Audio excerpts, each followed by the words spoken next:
What is up, everybody? Welcome back to twitch.tv/NRG Store, brought to you by the Buffalo Grove Store, Nerd Rage Gaming. I'm Dominic Stryker here with George DeBoer. George, say hi to the cool kids out there. Beans. we got beans in the mind all day, every day. The memes are flowing here in the house. I heard someone brought jelly beans. I think there's a couple packs of Jelly Bellies on the line today, in addition to the store credit, yes. And in that vein, we have two people here ready to fight it out. No beans to be seen, but I promise they are out there. They might be hiding in the backup. But we have here on our left side, Alex playing Affinity. If you are in the Chicagoland area, you have seen this man out here slaying events with his favorite artifacts.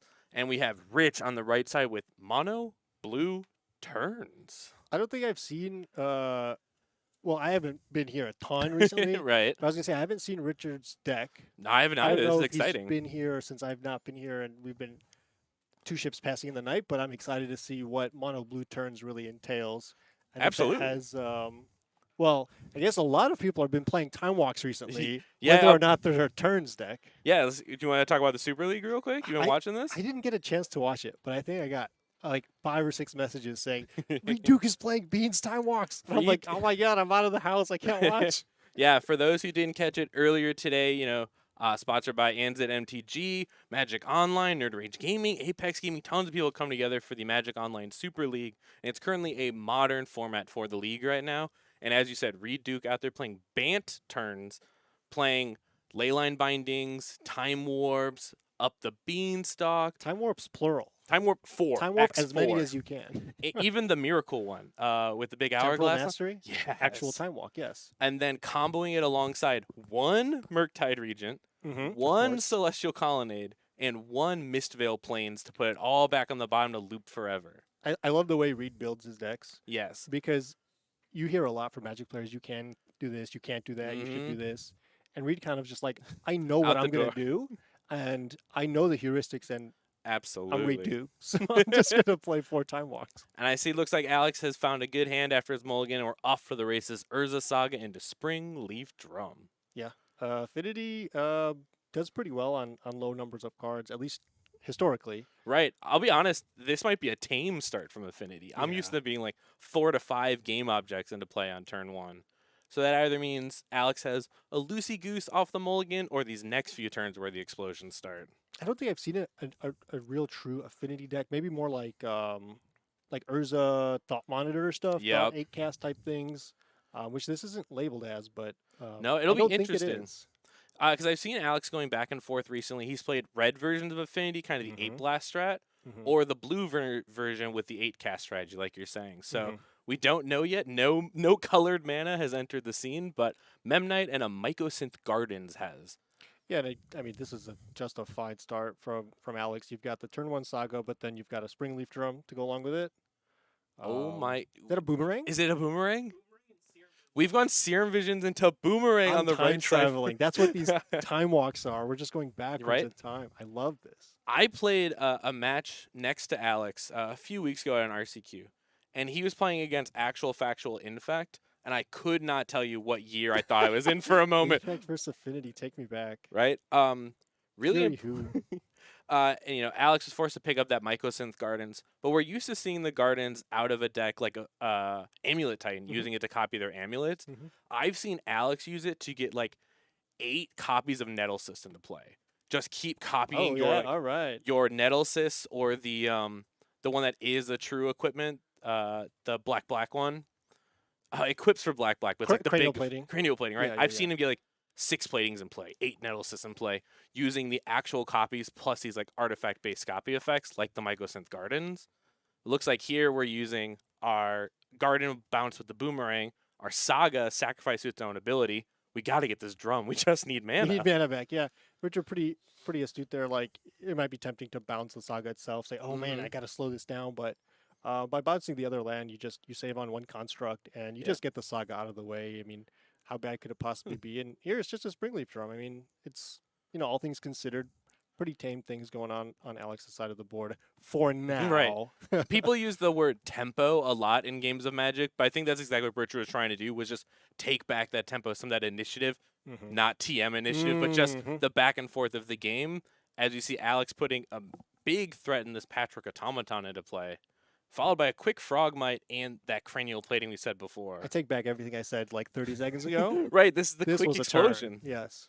Not only in the Super League earlier today, what do you see Reed Duke playing a turn strategy, but Aspiring Spike with Undefeated with Hardened Scales on the back of a turn 2 Patrick Automaton in every single game he played. That card's really, really strong. And it has Ward 2, and everyone forgets it has Ward 2. I could never forget. I've lost that card a lot. Ward, an unbelievable upgrade in like the Spear of Magic, going from Shroud to Hexproof and now to Ward, allowing games to have this interactivity back and forth, but being at the perfect level. Like Hexproof, I could never touch that, but Ward, you're like, all right, it's a problem for later, but I can at least do something about it. And Richard missing his 4th land here, really unfortunate. After double Serum Vision. Yeah, and although this is possibly somewhat of a control deck, and it is a turns deck, a la similar to Reduke. Reduke's deck had white-based removal. Yeah, I'm guessing it had Supreme Verdicts or Terminuses in it. Oh, all the above, right? You're missing this right now if you're a mono blue deck. I've been tempted many a time recently to be mono blue. To be like, what could you do with just one color of mana in Modern? And the tools just aren't there. This might be just swing for $1 billion. Yeah, that's at least 12. A construct backed with a cranial plating, backed by Patrick Automaton. Unbelievable. Yep. That was a quick one. Bold to 6, it's fine. You have an Urza Saga that's worth 3 cards alone. There was a moment in the game where Alex had 0 lands in play, right? After getting one boomeranged and the Saga sacrificing itself. 0 lands, asterisk, yes. Right, asterisk. We're gonna do our best here. Both these players playing off the wall deck lists, ones that we did not get submitted and aren't easy to find on the internet. So we're gonna look at some generic, looks like an Affinity /8 cast here. You also want to run me through some possible sideboard thoughts? This might, if not exactly Alex's deck, might very well be. It might be really, very close, absolutely. Really close to it. You got the platings, you got the automatons, you got, well, a lot of this is just going to be stock in any We've artifact seen all these deck. cards in play. But let's see, looking over here, you've got mono blue turns. I actually don't know if Alex knows what his opponent's on. He saw Serum Vision and Boomerang. That's it. Unless, I don't know if they know each other or if they're friends or anything. But these Damping Spheres might be okay against the turn deck. I don't know how many spells. I don't even know what's in It's so hard to think about. To know how many spells you cast per turn.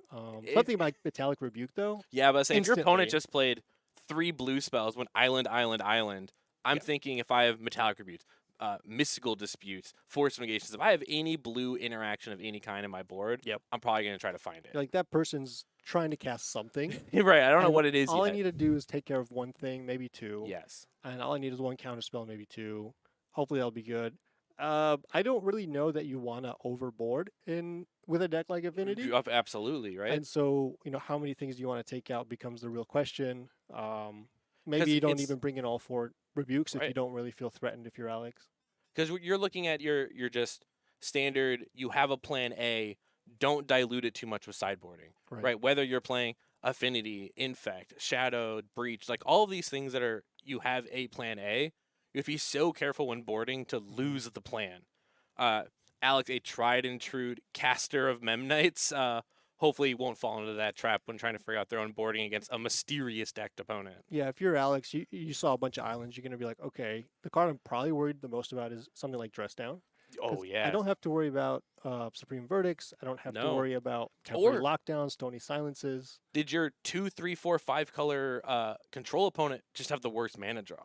You could be There's thinking, no way to know this. No, you saw a Boomerang and a Serum. Okay, we see the Boomerang and if you're Serum Alex, Vision. you're like, you're the alarms are ringing like, hey, I feel like I've seen this before many years ago. Yeah.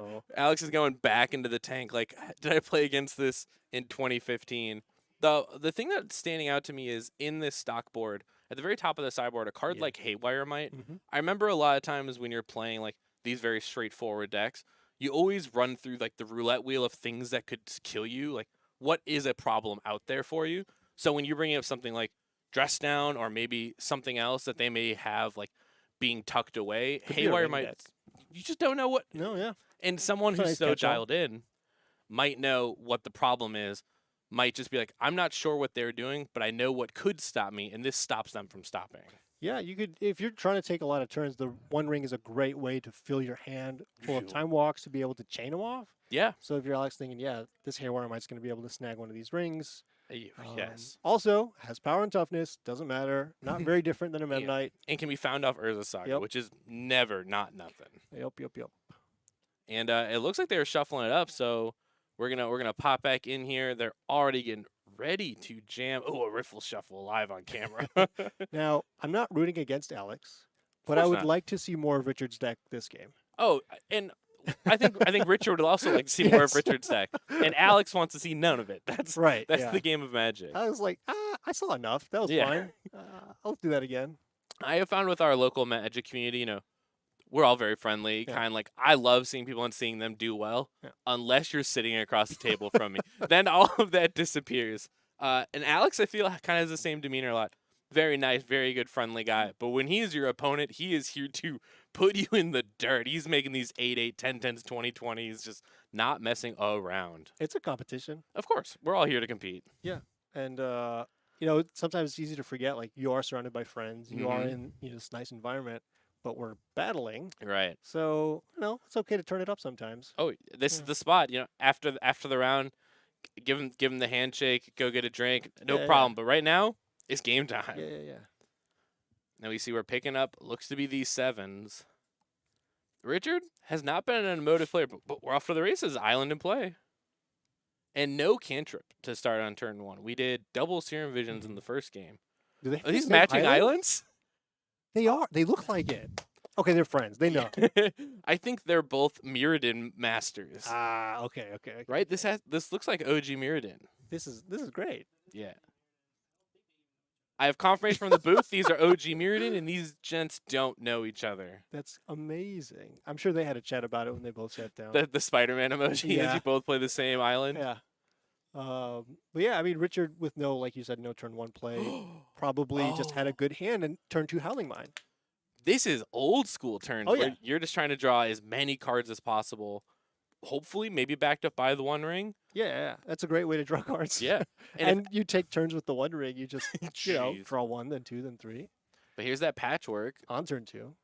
After that drum from 1, if we want mana, we can get it here out of the patchwork. Boom. Free Ornithopter. Held until turn 2 to trigger this automaton. Mana, we're still going. Boom. Springleaf, trigger We can again. do one more. Is it Thoughtcast? Oh, a Frogmite for free. One more. Big patchwork. Finish it up with a cast. You got all the cards out of your hand. It's a cast. You're right. We're on the 8 cast Let's versions go. today. Oh, we're drawing a lot of cards for Alex. Oh, We're yeah. drawing for turn. We're drawing for Howling Mine. Whoo-wee. Or casting. Oh my god. Mem Knight, big patchwork. This is. I think Richard is grinning, but probably isn't very happy. Yeah, See this? it's one of those where when you see your opponent popping up, you're like, wow, awesome, cool. And then you're looking at your hand going, does that thing have ward 2? I wonder if we'll see something like a savor the moment or something here. That's the take a Just turn, buy but you don't some turn. untap, right? Mm-hmm. But, I mean, how close are we to dying already? We've got this 5-power automaton, the 2 out of the Frogmite, the 1 out of the Memnite. That's 5, 6, 7, 8 damage already, and we don't even have a pump effect. No, we could have something like a Vapor Snag on Richard's side. Oh, yeah. Just like we're just trying to buy time. We don't really care about going down cards, card disadvantage with something like a Vapor Snag because we're just drawing it all back. Right. And speaking of drawing it all back, this Thought Yeah. Monitor to begin the turn out of Alex. Yeah, infinitely better than the Thoughtcast because it has power and 2/2 toughness. flyer. Um, And can use alongside this Springleaf Drum to use the cards you just drew. New yeah. Memnite. Probably the matchup Richard least wanted to Ep- queue up into Yes. because they just can take advantage of these extra cards so much better. You basically don't want to play against any deck with 8 in its name. 8 cast, 8 blast, or 8 whack is probably a really bad time. Like, we're coming right for 7, 8, 9 damage here. I heard someone call scam 8 C's today 8 Cs. for the Thoughtseize effects. Ooh. I was like, oh, that's cute. kind of clever. That's WotC friendly. Yeah. Trying to figure what to call it as we flash in a Dictate of Crewfix. Let's go. I love this card. Please, Cryptic Command. Please. Oh. Cryptic, bounce your Dark Steel Citadel. No, just tap, Tap and draw. tap of course. and draw. It's time walk. I do love the Dictate with it having flash, allowing it to be a Howling Mine effect where you draw first, right? Oh, You yeah. gain the benefit of the card Right. before your opponent. I'm wondering if Richard's deck is out of a 2017 deck box unchanged, brought to NRG today. No, I'm eager to see some Academy Lore Masters. Oh, I'm eager to see some. that's the one where it's like we can draw it, but you have to meet some criteria, right? Something about paying 2 Oh, to okay. cast a spell. I don't know. I would love to see a One Ring. This has big cryptic energy. It could be a cryptic command. It could be there's some blue instance, maybe like Engulf the Shores, like Oh, yeah, return bounce creatures, everything. something like that. I'm just intrigued. Right, Alex drawing his 3 cards for turn. Alex is like, you're just gonna let me do Yeah, this? Alex looked at him and Okay. go. He counted out loud, you sure? confirmed. Oh, Just thinking like, how do I can't lose, right? right. You are a deck built to draw as many cards a turn as possible, and your opponent says, "Here's 2 free." And this is where we were saying in the sideboarding, like if he does have a Metallic Rebuke, Oh, for this and cryptic. Richard is trying to cast a spell just to buy a turn, and Alex is like, you can't have that spell. I don't care that you have 7 cards in hand. Stern Scolding for the Arcbound Ravager. Very smart move. Yeah, but Now I don't have cryptic. A mana. we're at 11, and there's 7, 8, 9, 10, 11, 12, blah, blah, blah. Yeah, big cranial plating has entered the chat. Patchwork going up. We have a spring leaf for the equip. And Alex is even secretly representing Metallic Rebuke if it's in their deck. Yeah, Using spring leaf plus all these artifacts. I mean, I think the hand is full of like 5 cards. Right. Equip on the Memnite, not our flyer. Right, put on something disposable. Oh, but putting it on a Memnite, if Richard is playing Archmage's Charm, we could steal that Memnite to block with now with the big plating. Giga Draws? Taps? Oh, with replicated twice? Tap them all down? But we can't play Ward on the big Patchwork Automaton. No, we're taking a lump here. Oh, yes. It is Giga Drowse. Good eyes. I've been playing You that. played this one? Is it versus Golgari dual deck? I've been playing that for 15 years. Oh, okay, okay. Oh, yeah. I'm on the Golgari side, so this is good. I got it in college, and me and Angela play it like once a year. That's a She's good always on tradition. the Golgari side. Oh yeah. Oh yeah, can we play the double black to move this skull clamp around? But it looks like Had he not used both of the Springleaf Drums already? I think we just did to move off of the original creature onto a new one. I thought he had used one to put it the first cranial plating, but I guess not. And yeah, that'll do it. Wowzers! This was a Cranial flash plating. from the past game. Just 2-0 cranial plating backed up by new cards, taking it down 2-0 for Alex. I'm glad I'm on this side of the table right now, behind the camera. We're about to go to your comfort zone though, which is the backup match. Oh yeah. Oh, we got a doozy. I was talking with Brian before this. I was like, look, what are you playing? We're He's playing like- Elish Norn in the red zone. Like, I'm playing B. I'm like, okay, that's great. What else? And he's playing. I already forgot the name of the card. You heard Virtue of Knowledge. Virtue of Knowledge. If we can pull that one up. Right, we're gonna try our best. We're catching up here. It looks like we are live. Brian is up a game. Look to be deep in game 2. Jovan on the right side. Signature Murktide. I've been Merkin for a while. Is it Jovan game has. 2? We got a win on the left side for Oh, I Brian. see. Okay. Yes. Alongside Brian has this Teferi, a Chalice on 1, Beans, Elish Norn, but looks like a Murktide for 2. Jovan, use our dice. But I can read that too. It's okay. Brian playing my least favorite basics in the feature match area. And a brand new Teferi. Oh man, this is probably a nightmare matchup for Murktide players. It's always been Yes. like on the side of like bad. Because there's general Magic theory, right, where your worst matchup is usually someone one notch ahead of you. So there's Murktide trying to do this like controlling plan, but control is the notch above trying to do that even better than they are. Yes, yeah, a little bit more card advantageous, a little bit bigger. This Fury resolves, and Brian's like, "You got a 3/3. Right, no ETB. I have a 4/7. And interesting that Jovan brought in Furies in this matchup. Planeswalkers. Just, yeah, I love Extra that. threat. Brian, let's Yeah. see. Oh, only legal in Modern. No other format. Expressive Iteration being cut for Preordain, but not here. Not here, no. Murktide's like the one deck still holding the Expressive Standing Iteration strong. flag. Logic. We're gonna logic God. George called this an upgrade to Counterspell last week. I don't mean to call him out, but Strictly better. you called it strictly Do better. you see him casting Cryptic Command right now? Yeah, counter draw That's card. all I see. And one of the things I always have in the back of my mind is when you're building a deck Yeah. is, can I get a delve spell in here? Because so much of your Mm. graveyard's usually free. Oh yeah, I've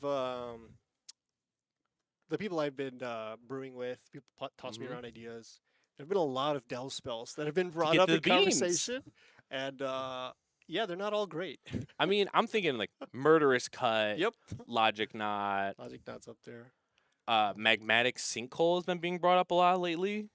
Pending From for 5 here is pretty sick. You know, kill your dude, draw a card. I was talking with Brian before. I'm a big fan of the White March right now, for Mm, the same reason as the Pending, but it has the pitch spell ability, and it looks like our Murktide opponent is leaving this don't game. go. Just this Elishnorn, it had to have come down pretty quick and early into this game, Yeah, and looks to just dominate a lot of the interaction and the combat. it looks like it. I think Ryan was playing one in the main. This might have been just the main deck one. It's He good was with the telling me beans. it's good with beans, it's good with bindings, it's good with solitudes. It kind of just like Oh, accentuates what you're already doing, and it's just a really good card. yes. Tapping out for Elishnorn and then immediately evoking a Solitude and just taking the two things that have been a problem for you, then make a 4/7 up to block. Definitely an Oh yeah, unbelievable play oh pattern. yeah. Well, great. Let's chat some events real quick. I'm gonna be here. Here or at event No, no, here? no, no. At this NRG Indie. Well, I'm tell me really all about excited. it. I'm gonna team up with some guys I haven't teamed up to before. Oh, new team. Who Yeah, new dis? team for the world, but I know who they are. Oh, okay. Yeah. And I'm ready to get first place. Of course. Yeah, we're We gonna all are. crush it. And I don't know. I'm probably gonna drop O2 drop the Pioneer Showdown. Playing some 80 card Yorion splash nonsense. You know, I haven't picked up Pioneer since my heartbreak of it ending to The last last season. NRG. No, the last two RCQs of the season. Oh. I lost in the finals and I lost in the top 8 back-to-back days of the last 2 days. Oh. And I was like, well, we're back to modern. And Well, we're not going to look backwards. you have this double 10K in Indianapolis. If you win Oh, yeah. the Saturday event, you queue for that RC. Yeah. If you win this Sunday event, you could queue for that RC. Yep. You could get on Saturday, get that cool custom token if you're out Oh, there winning a yes. Saturday. I've been taking it everywhere. I've always talked this over with Haviva. Haviva is a locked in. Haviva would make an angel token. Okay. What's the locked in George Jabor token? I don't know if I can say on camera. You can't say on It's camera? extremely arrogant. Wait, what does extremely arrogant mean? It's goat. How great would that be? Oh, that would be The goat that would be token. so funny. I need to win this before anyone else can take the idea. Oh, Check, keep it a oh, secret. yeah, and not only do you get that RC invite, do you get that custom token, but coming up real soon on the end of the Yep. year is NRG I'll Champs. be there one way or another. Just hanging out, Burden, these amazing matches. Maybe Yeah. one of my favorite events to watch during Oh, the yeah. year. Good players at the height of their game playing for the highest stakes is some of the best Magic you can watch. Also, the stakes for this particular weekend are not low. Double 10K. Double 10K. Double 10K. And you said team trial on Sunday. Not here on the graphic, but very important. Triple modern. Trips. Non-modern, trips modern. So team burn, team 4-color, team beans, whatever it may be, you are welcome to do so and come on out in Indianapolis, October Yeah. 14th and the 15th. Be very fun. We are going to head out there. We're going to check on these people that are still gaming. We'll be back as soon as we can. Please don't go anywhere. Bean back. We'll bean right back.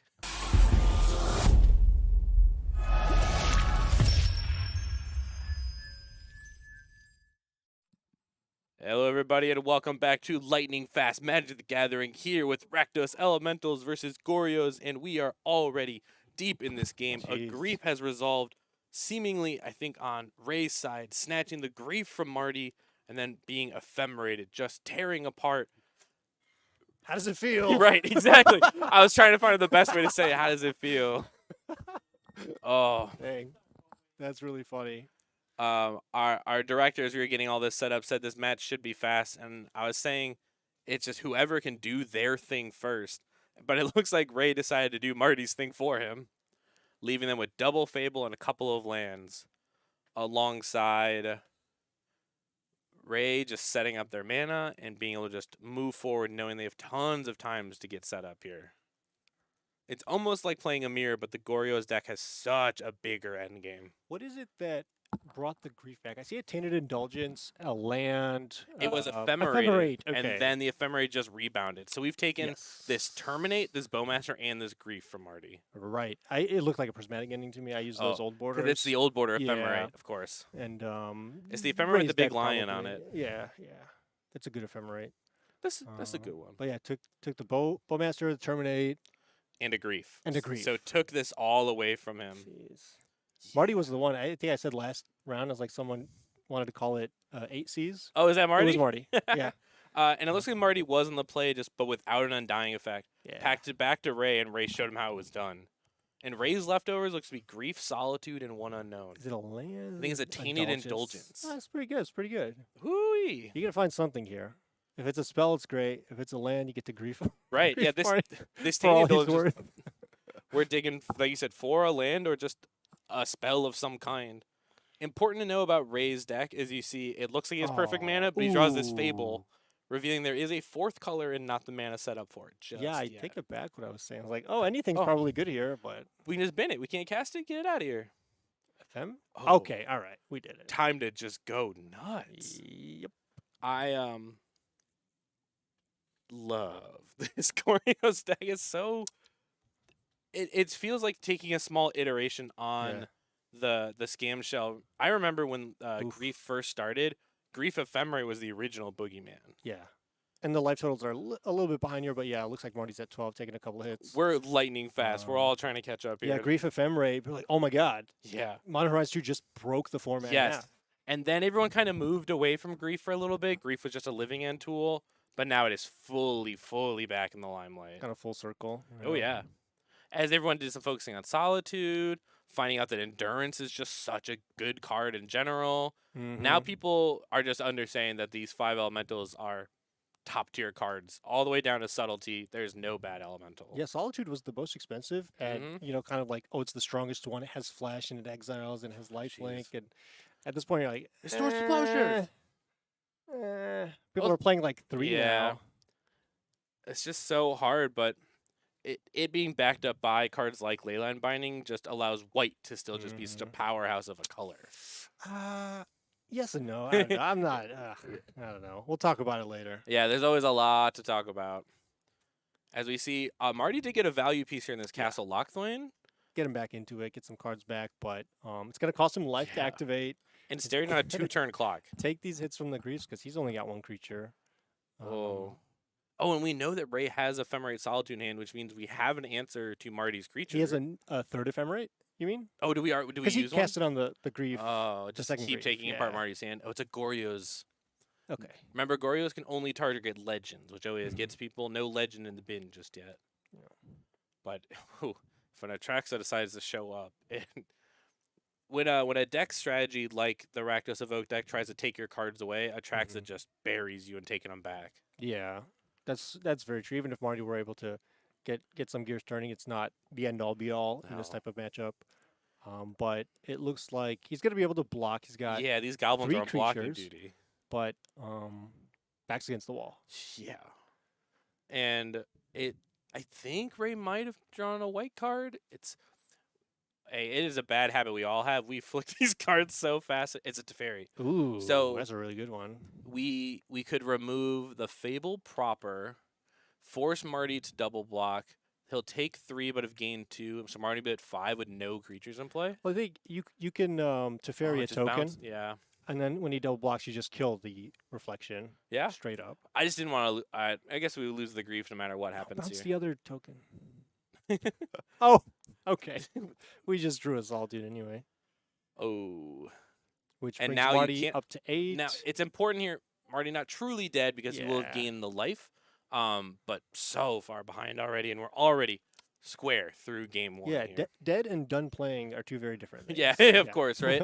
I typically sometimes will leave a game and say I just don't want to do this anymore. I'm done. It's okay. So we're gonna take a quick peek at what I believe to be stock Gorio. Really importantly, glaringly in the middle, a card I despise, and I know Ray is not playing, is Bone Shard. Get that card out of here. But you despise it. Just it's bad. It just doesn't do anything, Okay, right? okay, yeah. I thought you had like some sort of like No. traumatic memory. I got bone sharded into oblivion.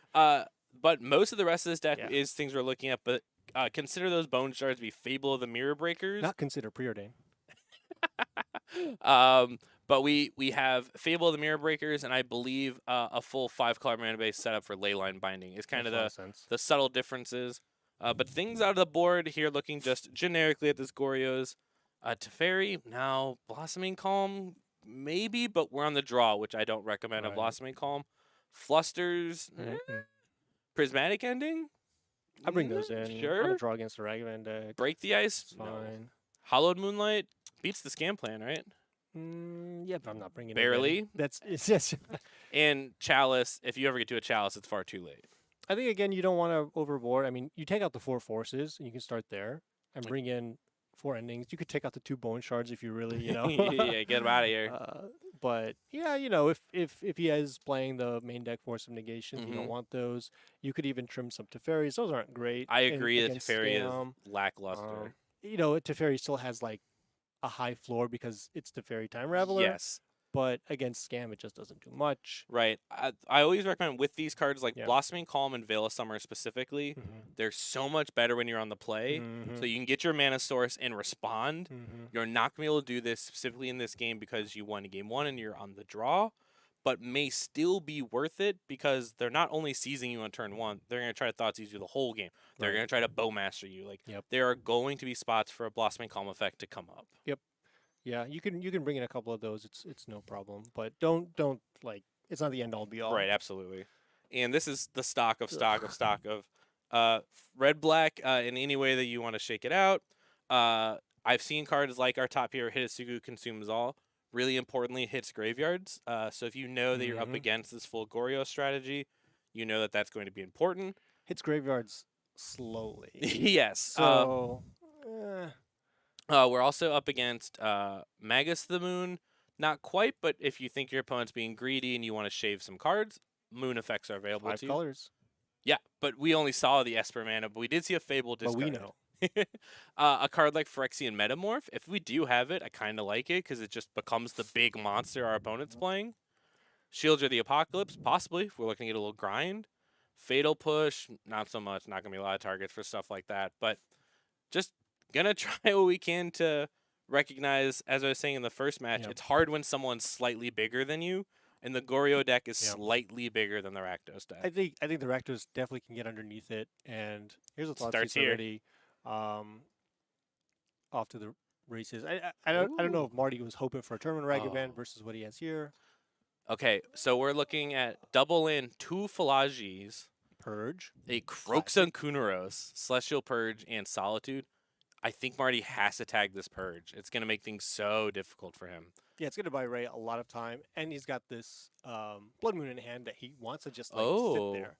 Unfortunately, Ray already has looks like a swamp or an island. Has swamp. Is that a swamp? Which means Polluted Delta is most likely getting Hollowed Fountain. So that we can cast these Philagis. The Philagi Archaeologist. Are you aware of this Philagi card? Oh, yeah. Oh, yeah. I know all about the Philagis. Pretty similar to a Narset trigger, right? I wish. Looks at the top 3, takes a non-creature, non-land. The thing is, you can't play them together because it's a creature. Yeah, you can't find each other. You got a limit.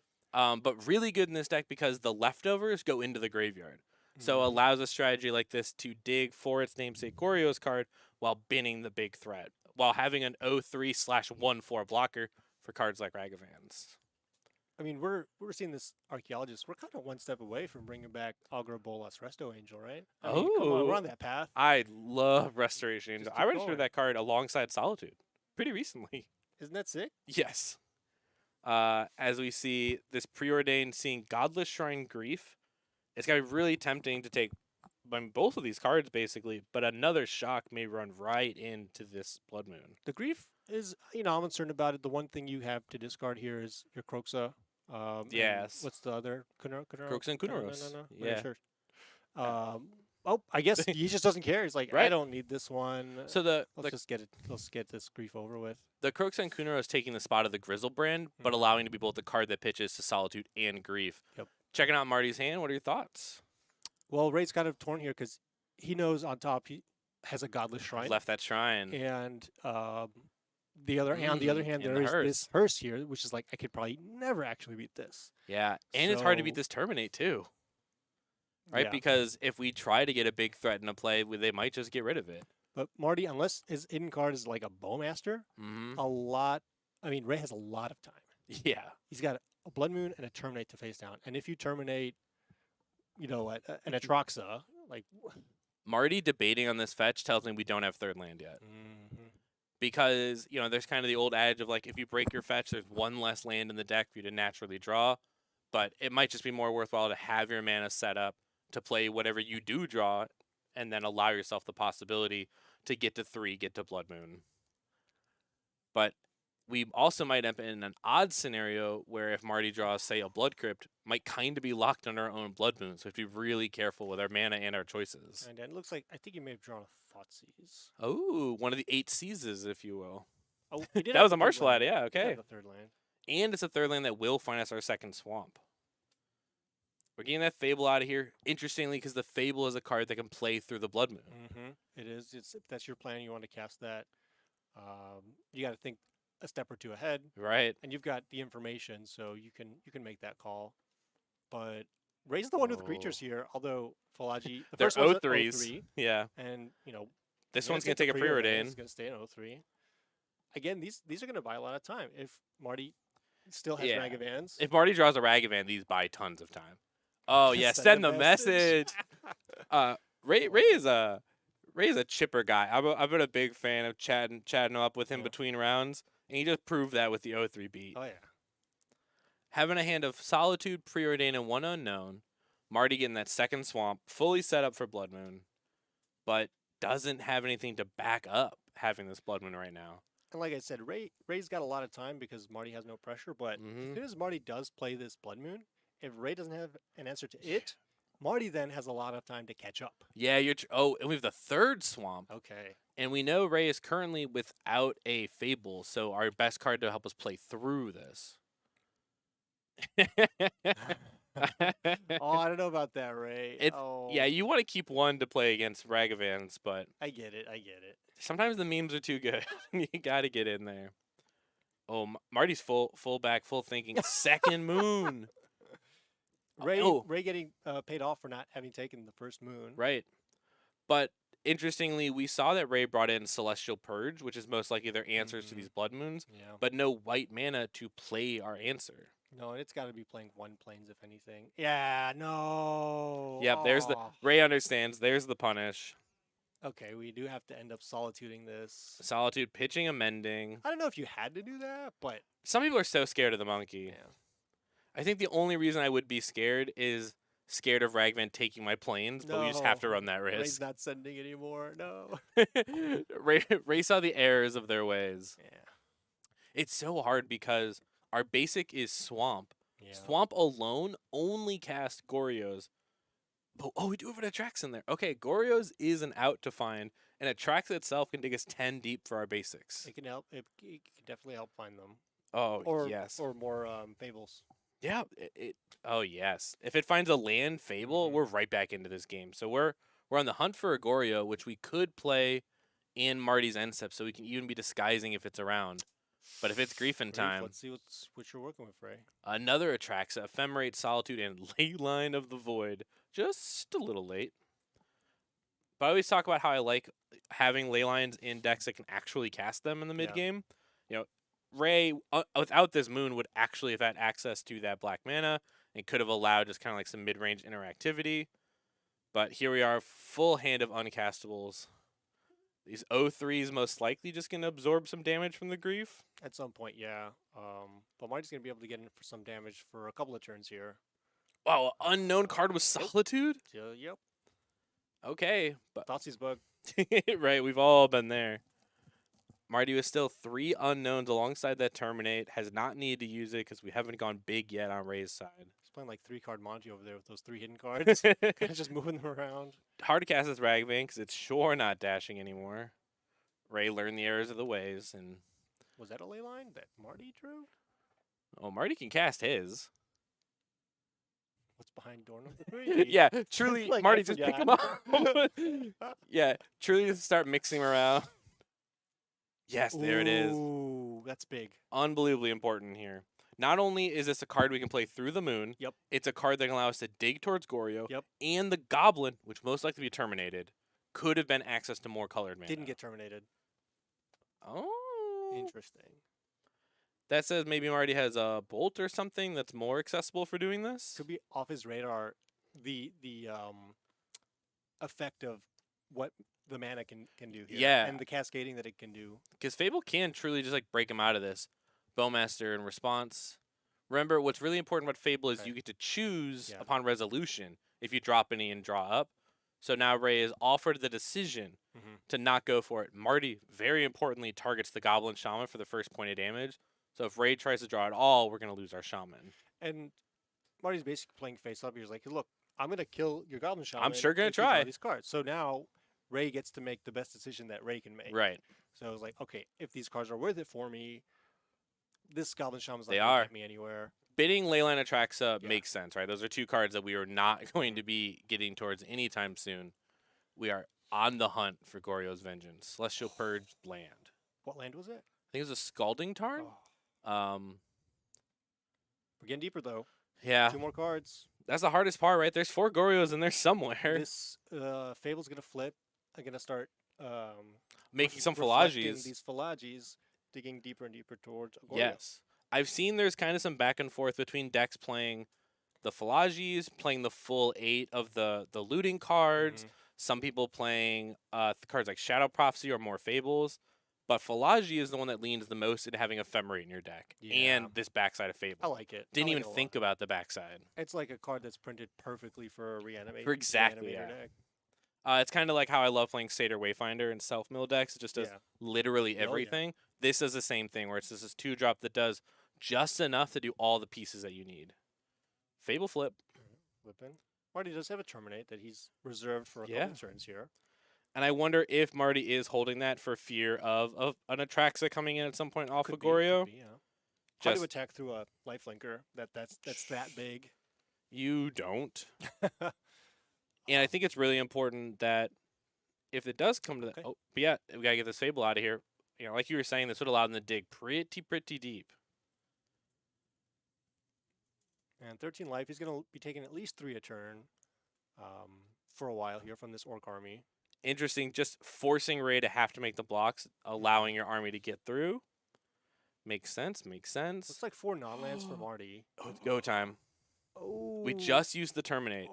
If this Atraxa can find a Plains or some way for us to get white mana, we could be right back into this with the Ephemerate in our hand. Huge on Marty's end step. Yes, which means we're going to at least get to keep it for combat. Because Goryo's Vengeance says... At the beginning of the next end step, exile this card. Yep. So we're going to get an attack in. And we found a backup Goryo's for the Atraxa already in the bin. Oh my goodness. Bunch of fetch lands, though. And another swamp? Was that an island? Interesting. That must be an island, right?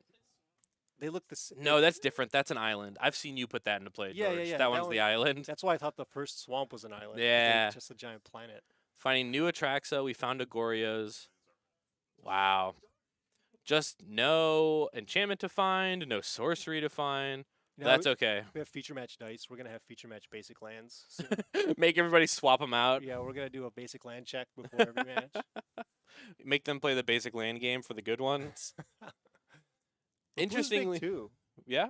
It's not white, it's not plains, but you start to get more into the digging. We You've get to got this this preordain. You have another Goryo's Vengeance in hand. You've got an Atraxa. You Yeah. got something going here. The wheels are turning. I'm just wondering. We're so close. Yeah. I believe we got into combat. You can see that big swing of life totals. Atraxa goes to exile. We discard the hand size, the new Atraxa. Can the Atraxa not attack? Am I missing It did, but as vigilance. So okay, it did kind thank of just you, the poke thank forward. You You see, I'm missing something here. Yeah, you see Ray all the way back up to 17. Yeah, right. These Philagis again are going to be big blockers here. And I'm Ray's, really curious about Marty's hand. He's got a bunch of non-lands. What could it be? I hope there's a Terminate because Ray's about to do this dance all over again. Because he's got all his mana. It's a grief. Oh. Oh, pitching an Undying. So we must That be stuck at a must bunch of be, Undying yeah. effects. Another Ragavan and another Undying.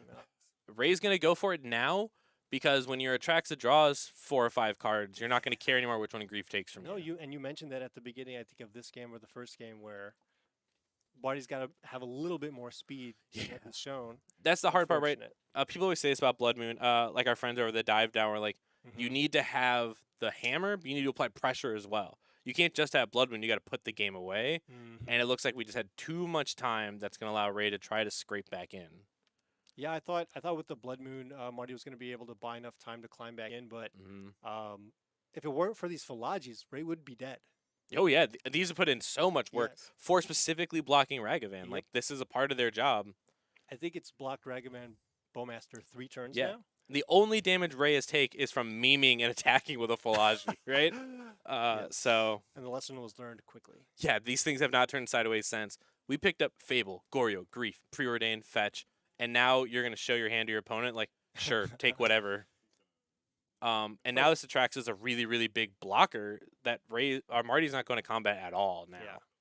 And these Gorios keep chaining into the next. This is the third Yes, one now. The they first one keep got the second going. one. And you're gonna Um, keep being able to. It doesn't look like you found another Atraxa. There's one in the bin from the beginning of the game still. There's already. Is that not the one that's currently in play? I believe we've had 3 hit the bin so Okay. far. One from the beginning of the game, one in the mid off of Philology, and then the one from the discard to hand size. I believe there's 3, but it's hard to keep track when people keep their graveyards all tightened up. Mm-hmm. But it looks like Marty had to take that backup Gorio because you can't let the chain to keep going. All right, we've got the little. What's the enchantment called? Wicked Wicked. roll. Thank you.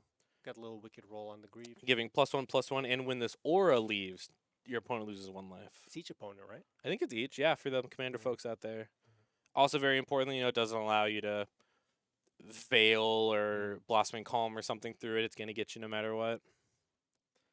Marty doing the 2-card Monty this time and throwing it back. We're discarding the Fable. One of our few castables. Oh, to the grief. Or are we being forced to the do grief it? was still on Yep, the stack. because it's just Okay. wicketed back. No, and now yeah, I thought we were past that. Marty's just staring at so many cards. Remember, this Atraxa has to leave at the next end step, which is the end of Marty's turn. And now Ray untapping with this grip, but difficulty to cast a lot of them. Start with this Preordain. We are on the hunt for a plane so badly. Solitude? That's planes. There it Was is. that the planes? Oh my god, we did it. Ray's gonna slam this and start like truly. They can begin to take game actions now. This is Is gonna that allow a purge, and what's next to the right? Is that an ephemerate? Ephemerate and Okay. Faithful Mending are the other white cards in our hand. This grief is gonna attack Marty's hand, Mm-hmm. and it's gonna be ephemerated by our newly available planes. Is it 2 lands? Land or It's Ragavan land. That's fine. Worse Get than out of 2 here. lands. Is it worth ephemerating? Nope, because Marty has nothing left. Yeah, I mean, in the first game he did it for the damage, and I Yeah. think it would have been an okay blocker here, but I think Ray probably just wants to cast the Celestial Purge this turn. Yes. The question is though, are we gonna Maybe try to even- purge a moon or get this grief out of here? Ray's hand right now: Grief, Strand, Preordain, the Faithful Mending, Celestial Purge, and Ephemerate. And the Celestial Purge, if it does target the grief, won't kill it. It'll exile it. It'll exile it. So the Wicked Roll won't. The Wicked Roll triggers hits when the roll itself goes away. When the roll itself. Okay, there we go. Yeah. So. I'm really happy you've read all these new cards. I've Hey, been really busy. pre-releases, you know. Yeah. As we see Marty really getting in here, most likely gonna block the 4-power army and the Ragavan, and no use of purge before damage. Love. Ray used to be a control player, so you can kind of see the patience here. The They are- patience was evident even on turn. When did he cast his first grief? When he didn't take the Blood Moon. Oh, He's that like- was like turn 2. He's like, okay, I think I can work with this. Yeah. I know there's a Godless right Wow. on top. And Purge for moon, purge for moon. And Ray cackling to himself, Marty playing along just a little. Is that just like the third purge that we've seen? I think Marty left Ray with the purge early game and took a Fable. So I think it's the second purge, but both have gone after these All I'm gonna moons. say is, if you come to NRG Weeklies, you're better. You're well served playing multiple purges in your. Yeah, you're sideboard. well served to bring the purge because Yes. this card's incredible, just the amount of cards it targets in general, Yes. but it just targets the top dog. A lot of people play this red-black stuff. I've been hearing about Oh, and yeah. and out there we got the people playing the random wheels decks. I don't know if you saw the 8-rack deck from last week. There's a lot of black cards running around out I there. lost to that one. I did see it. Okay. Yogmoth's out there too. Yeah. Celestial Purge still really important. Yogmoth with the artifact. We might be seeing that at some Instinct could be out there. And what's really important is as life totals are dwindling and Ray is trying to scrape back into this game, Marty does still have all these things. We got this 4-3 Grief. We have this 4-4 Army. We have a Bowmaster, have a Ragavan. See how Ray's leaning kind of forward here? He Mhm. has 5 mana up. I'm getting a vibe. Oh, Solitude vibe? I'm getting a feeling. We know it's in full desperation if they cast this Faithful Mending. You're so right. I know a Solitude when I smell Right? one. Look at that. And we're pitching it, very importantly. We're not using the 5 mana. We are pitching for this because we're going to ephemerate it. A couple of them, yeah. Start with the Army. Evoke Trigger on the stack. Hit it. Come back, hit this Grief. And then this Solitude is free to block the Bowmaster. Sure is. Oh my goodness. And then Falaji can block Ragavan, and that's full combat. Oh, intriguing. They're talking real quick about the 1 damage. Yep. Marty talking about how, yes, it's the aura itself, even though the card was exiled. Marty's like, please let me just have this. There's a block with a not dead after all, so we're going to bring back this Bowmaster, which can outkill the Solitude, the 1 more point of damage. I am getting curious how many cards Ray has in library. You see that graveyard? Oh, really they do tall? look stacked, huh? 3 Atraxas are gone, right? I think it's 3 now. At least 2 are exiled. One's Ink- still in the grave. Croaks and Kunos was pitched for like the turn 1 Grief. Really early on. So we're leaning on our Elemental and Teferi plan. Well, I'm curious how many elementals are left as well. He's pitched a couple of Solitudes. Yeah, He pitched them early on. we might be just low on game objects in general. Yeah, we pitched one to exile a Ragavan that we didn't need to. Oh yeah, I remember that one. We've only seen a handful of Griefs, so he's digging through to see what else is left here. We got our red Oh, Suns, Steam Vents green Suns. indicating I think there are still 1 or 2 Fables in the deck too. I would say 19, Yeah, maybe 18 15 to 20 cards cards there. Yeah, not nothing, but maybe a little light on threats in there. And probably a lot of air. And Marty's at 17. I mean, I don't know. And this is going to be, what, three more cards? Because we use this Ephemerate, no Solitude to target here. Yeah. So target the Falaji, just allowing us to just continue to churn. Draw a card, draw a card. Marty with just the 1 card left in hand. Ray's most likely going to take a peek at it with this Grief. It's happening like he probably has maybe a Teferi 3 mana here. Ooh. Purge Preordain. Okay. What allows us to play Purge Preordain. Mm-hmm. Shower with this Preordain. Oh. I like how Marty says, I'm going to trigger this. Bowmaster. Do your thing, but I'm going to... Oh, and the top 2 cards are land draw spells, so get those out of here. Yeah, it feels like Ray has the game under control, but is running out of things to do with it. Just curious, we decided to Preordain with a Purge, in hand, but I guess this is maybe a better target for it. When we're forced to use it. Yeah. Yeah, do you get rid of Bowmaster, or do you get rid of this Grief? You can at least block the Bowmaster. That is very true. It is now a 2/2 though. So it does trade with a Grief if it wants to. These are 2 draw spells that Ray does not want to play into this Bowmaster. And one of them is recently unbanned, and one is Flashback. So which one do you pick? I think Ray's just trying to draw into the 4th Solitude. I at this agree, point, right? We but, need like, someone. now. Not like in 5 turns. Or else Marty's just going to be able to scrap and get just points of damage through. Yeah. And keep, giving him Faith Amends. Like, you cast this, you're going to lose your Grief. Yeah, absolutely. So, choose wisely. Because the Bowmaster's going to double dip on that 2 damage. Oh, interesting. Well, now he has to choose between trading off yeah. his Grief or taking damage from one of these. I'm putting Falaji in front of Ragavan and letting the 2 damage through. I don't have many threats left. I'm so low on resources. Ray's with me. Ray's a smarter. He's like, I gotta win the game with something. Right? You need a game object because we're running out. What do we got? Ooh, is it thinking? Both of these players adopting the style of just leaving half hand up, half card down, making it difficult for them to navigate their own cards. We need to get a glass table with some cameras, kind of. We've talked about it, getting the poker yeah, cams. Interestingly, I also believe Marty's holding on to this Blood Crypt. Clearly a Fable Season Pyromancer gamer. Just hold on to that useless game object to get rid of it. Same attack as last turn, same block. Never mind. He's Marty, like, come I'm gonna on, wait Marty. until Dom Yeah. comments on this. Even if you drew a second land, that's even better stuff to get rid of. And holding land unknown makes your Thoughtseize opponent think you have something and might just hit your double lander.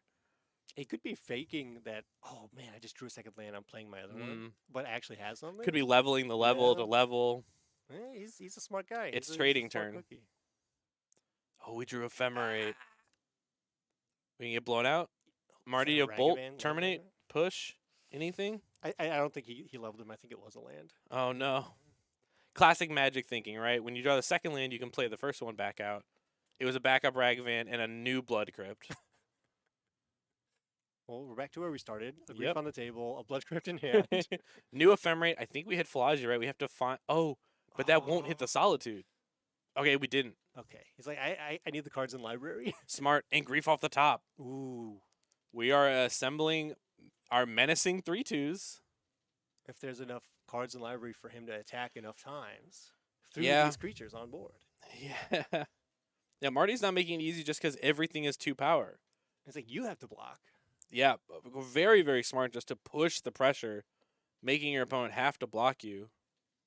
Trading off for the Ragavan, knowing you took the backup out of their hand, so not as worried. What's something I didn't expect? I mean, we've seen most of Ray's deck at this point. Mm-hmm. No endings, no bindings. No. Not a lot of removal. Just hoping that the Solitudes of the Griefs will just kind of like go over the top of any creatures that his opponent might have. It's not atypical to the Legacy Ramera deck where it's like, check your opponent's hand. They don't have anything that can stop me. Yeah. Check my opponent's field. They can't stop me. Here's my threat. I'm going to try to kill you as soon as I can. And then Ray's using like a Fable to kind of bridge the gap in games where it doesn't quite go right. A game such as this one, we would love a Fable. Just something for when it doesn't quite go right. Remember, he discarded one at some point earlier, right? Yes, when we didn't have access to red. Well, we had only access to red, I think, at that point. Oh, jeez. And it was a Fury off the top. Just cleans up Clean house. up the blocker. Let's see what Ray's got. Whoa! There must be one in there. There is one. I think Ray's gonna see his whole deck. Only the 2 have been exiled so far, but this won't be able to attack. No, it is able to block. But it's able to block. But that's fine. Look at this library. Oh no, Ray's counting library. I think it's you look up to yeah. Okay. I think we're gonna look at the whole deck. All right, Demonic Tutor. Oh, there's nothing left in there. I couldn't find anything. I think because Ray just wants to leave those things in there. Absolutely. Oh my goodness. This is a heck of a match. And we have Breeding Pool in play, so if Ray hard draws the Atraxa left in the deck, we're just gonna cast it. Did we just see one in that? Yeah, there's one in there still. Okay. There was a Philology, there was an Atraxa, and a bunch of lands. I think you need to trust Atraxa now. Yes. Wait, should we have grabbed Atraxa off this Atraxa to have it in hand to cast it? Instead, 1, we 2, left 3, it in the 4, 5, deck. 6, 7, 8. Yeah. Oh, I think we autopiloted it, saying I can't take any of these. Yep. Because I need the cards in the library, but there was another level to it. Yeah, which was grab the Atraxa, cast the Atraxa. This is my win con. But I think Ray's gonna try to ride this one, but we don't have a way to flicker it. She's gone. It's difficult to think through a little bit slowly when you're kind of on the ropes. Yes. You're back against the wall, and you're kind of like, oh, I have no hope. I actually think that's a part of the power of the Rakdos Elementals, Scam, Evoke, whatever you want to call it deck, is it applies so much pressure that it gives you the chance to make bad decisions. And a lot of players do Double Fury. Marty, come on. Marty, he's been sandbagging them on the top of his library. Just been hiding, tucking those away for later. But the card that ends game is Fury. It does. There is not much game left to be had. Right. Oh, the Bowmaster's gone. We can play this. Yeah. Oh, there she is. Keep her in hand. Keep it in hand. Yes, Ray. Yes, Ray. My hero. That's huge. Yeah, it is. Yes. Cast, shuffle. I think we overpaid, right? 1, 2, I think 3, she cost 4, 7. 5. That's plenty of cards to attack enough times to kill Marty. Well, Ray's at 4. So if Marty has a Terminator or something, we can clean this game up. Wait, no. Wait, 3, 6, 7, Oh, wait. 8. Oh. So we can't kill in first strike damage. And Ray will gain 7 off regular combat. So Ray will be at 11, having taking 6, 7, 8 from everything that isn't a blocked Fury. So Ray should end this turn at 3 if Marty goes full out. We're going to block a Fury. Fully absorb at 6 damage on our 7/7. Fable doesn't do anything here. Nothing now, but we do get that 2/2. So But this attracts. If we attack out, Marty's gonna do 8 damage, but Ray's gonna gain 7. Right. Go to 3. Marty's gonna lose a Fury, so it doesn't make sense. Right. Yeah. All that would have happened basically is Marty would have lost a Fury. And But done 1 now- damage. Yeah. And this combat, it is now 10-11 with Ray with a giant 7/7. And Marty drew a Fable for turn, and you got to think like it's technically. I'm digging for Terminate. Yeah, it's like it'll dig me deeper next time, but We found Dothy something. We drew really quickly. Well, what are we looking at our graveyard for? snap. Never mind. I'm not gonna say it. Hey, some Every Grixis time, scam. yeah. Sneak a snap in. Oh, we don't know. Could just be a Croxa. Was it a Thoughtseize? Oh, Croxa may be something. What's really hard is the Traxa fly. So we're going to get in for 7. Marty's going to be down to 3.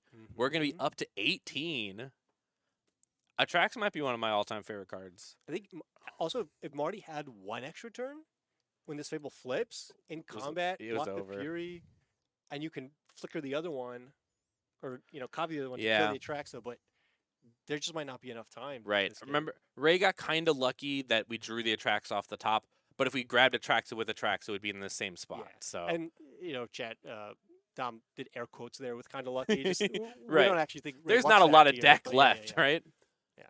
So now we're entering this combat. Okay. We did the math last time, but that was when Ray was at 4, not when Ray was at 11. Yeah.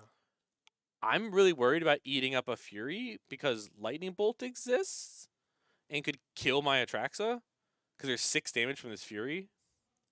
He didn't have reanimate. Takenuma. Let's go. Pick up Fury, kill Atraxa.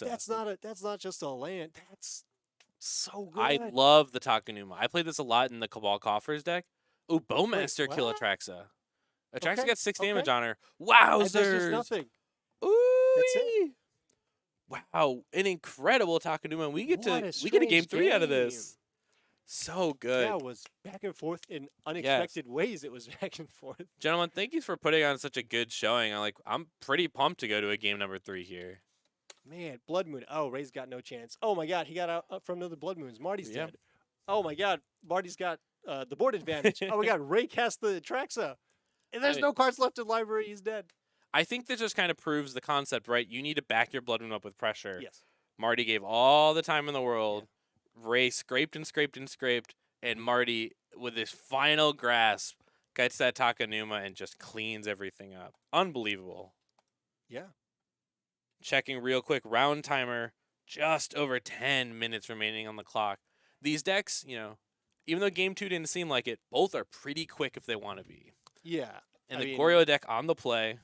I forget who's on the play for game 1, or they had already started. I think when we. Marty was on the play but didn't do anything, and Ray answered with a Grief Ephemerate. So this is gonna be the Ray's first time to be on the play. Yes, and which his we might be able to see some broken stuff. Grief Ephemerate, please and thank you. If you're a Marty fan, you don't want that. If you're a Ray fan, you do want that. If you're a Gorio's fan, Marty I see with a moon, 2 Fables, Ragavan, looks like no lands. It looks like maybe the Takenuma or no lands. The Takenuma came back, Marty. I'm like leaning over here, like I'm Oh. gonna get a better angle. on Ray's the opening hand is double basic. card. Oh wow. Yes.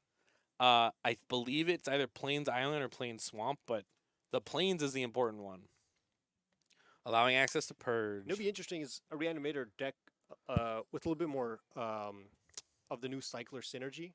Mm. I I wish, like the troll and some persists. You know right, what I mean? but Persist can't get Atraxa, and no, Atraxa I is the know. best That's what draw I'm saying. engine. It's like do some sort of like So you want this deck with Archon instead of Atraxa. a little bit of I can reanimate something, or I can just get Yes. get my land, get my basic. I'm with you. I like that package in Scam. Putting the trolls and persists some in there, persists in there. it allows you to also go like Mhm. Grief, and you're like, I don't have the package, and they're like, fine. Turn 2, persist it back, get them I think again. I've been seeing that recently. It's been going around. Yes. Marty going down to 5 on the But- draw. A deck that's good at that is this deck, as long as Ray doesn't do the thing for him. Yeah. Oh, just a nail biter. Not only is the gameplay important, but the hands you keep are. A lot of the game is played based on this opening hand. You know, this big 7 you start with is so important. Is that a ley line?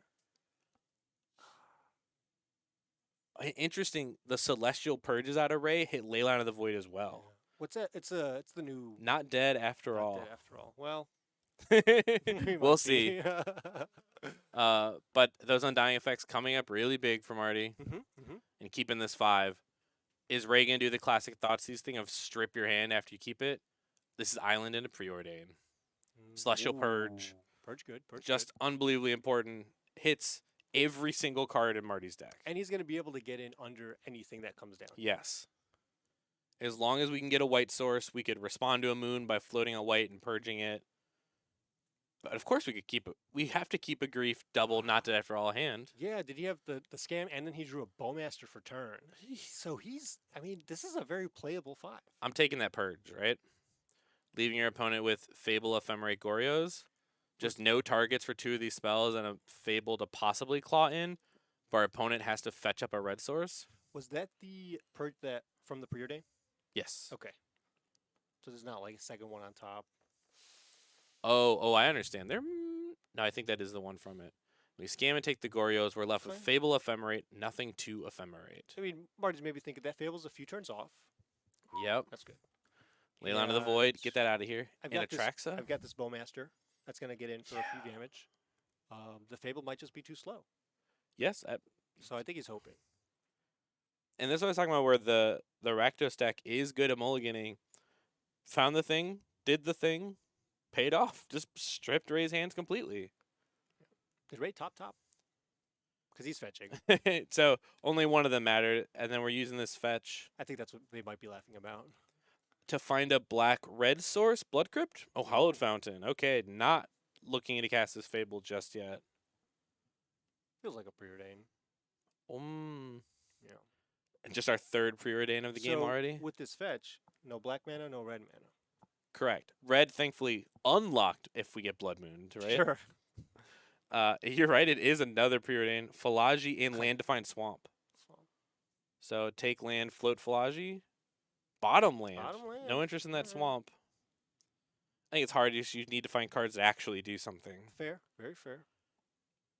On the hunt, most likely for a Solitude, too, I bet. Just need to get this grief off the table. Solitude and white card, I guess, at this point. Well, we have the Ephemerate, so we at least have something to pitch, even though it's not ideal. I think they hit Solitude. Solitude. Don't want to pitch that. Oh, was it? I think one of the cards they hit is Solitude. From the bottom of the Preordain? Okay, and if we find a white card off this Philagi... Wow. Right back into it. It's Philagi, Atraxa. That's a white card. But we can't take creatures. Ah! We're forced to take this Fable. But Atraxa goes exactly where she wants to be. She's in the graveyard waiting. Just like the worst hit here. Yes. Oh, that feels terrible. And Marty took the Gorios earlier, even though it had no target. Like, you know what? It will. Yeah, right. Your deck is set up to do that. Yes. And now, Marty continuing using their 2 mana, floating this Bowmaster in. I like that. It's not just, I'm not going to just play with these, 7, 10, 14, whatever cards that are on the table. I'm playing the decks. Right, understand what's coming. I'm not going to, turn a blind eye to what you could possibly do. Which I think is really important when you play these, like, hand-based interactions, your grief, your Thoughtseize, whatever. You need to know the whole strategy, not just what you're being presented with. Right. And Marty's thinking, man, he can ephemerate this and turn it into a 1/4 if I attack with these 1/1s. That is true, but in order to get the 1/4, Raid have to fully whiff on their Philagi, which might be a pretty good scenario for us, too. It's probably okay if Marty attacks with the Bowmaster. Oh, I would not send Bowmaster proper in. Exactly. That's what I think he's trying to hold back. It's like, oh, wait, this could become a 1/4. This grief attack is free, though, right? The grief attack's free, and this 1/1... Dothy. Okay, that's definitely a pre-combat I think card. you should ephemerate this Philagi before the Dothy comes into play. But we did not. We're into combat. Well, we already have an Atraxa, I guess. Right. But I don't want to give Marty access to, like, a Fable or something out of my deck. An Atraxa. That would hurt so bad. So Ray can ephemerate this Philagi to block, make it a 1/4, but in doing so doesn't get a card, and I think Marty's very happy with that. And he's like, I'll call. I don't think you're going to do it. And he didn't. And Ray just did nothing. Didn't even use the Ephemerate to try to dig for something. And Ray's like, yep, I know I can't do that. You're right. No black mana, so no Gorio's unlocked just yet. And that's a Solitude you saw as I one of the hidden believe cards. there aren't a lot of white cards. It was either like a Solitude or Purge, and both kind of get the job done. Yeah, but Solitude with It's Ephemerate. pretty good. Man, these red cards are sticking out. Yes. Man. They are the hardest part of this deck, but it's what allows it at least some sort of mid-range grind. Okay. There she is. It is pitching the Ephemerate. That's all right. Maybe Maybe the card hands the is other Ephemerate. Ephemerate. Smart to get the Dothy, right? His hands on it. Yes, yes, Oh my yes, God. Ray. Oh, we're gonna clean up so much of this board. Solitude Just Ephemerate. like that. Wicked Roll dealing appointed damage. Marty up to 27. Marty attacked with 3 cards, Yes. and now all his attackers are right. no longer. We're gonna lose this Bowmaster on upkeep. This I'm Ephemerate. surprised we didn't just block the Orc token with the Solitude, but Got to be dangerous of a second Bowmaster killing off our Solitude. Yeah. Because this Solitude's really important in Like, cleaning up this yeah, whole board. we want to Ephemerate this under any circumstance. Yes. Let's just not risk it. Marty's down to 1 card. And we have a handful of presumably uncastables. Marty on the hunt for a swamp. Yep. The unmatching one. Don't play a Blood Moon. Right. Unlocking the 2 cards face up for Ray. Atraxa. griefing you. Must be Okay. griefing. Hey, Marty. Don't pick the Atraxa. Just a note from me to you. That Voidwalker being taken care of right before this happening. Yes. Oh, my Huge. goodness. Oh, I like your deck. Let me try it. All right, let me see what the resolve of this Atraxa is like. Took the Fable. Specifically took the Alt Art Fable. Great choice. Throw it back. Yeah, We are no staring real at each attacks other. here for anybody. Ray's in a rough spot. We're missing both black and red mana. They're both in a rough spot somehow. Yeah, Marty just short on cards, right? Remember, this did begin on a mold of 5. Ray looking through their graveyard, which usually only means one thing. Snapcaster Mage. Right.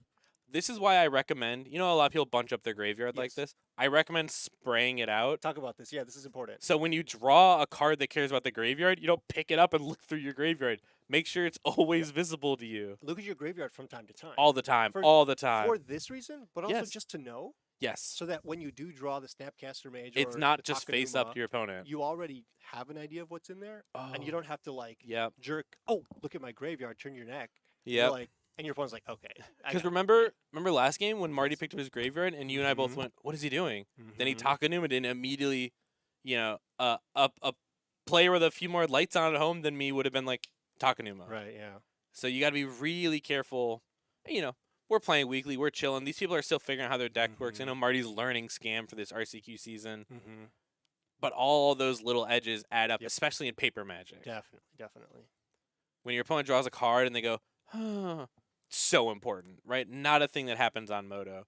When your opponent draws a card and picks up their graveyard and looks through it, very important. When your Karn opponent draws a card and looks at their sideboard for no reason, like all these little things are really important tells that you are giving to the person you're playing against.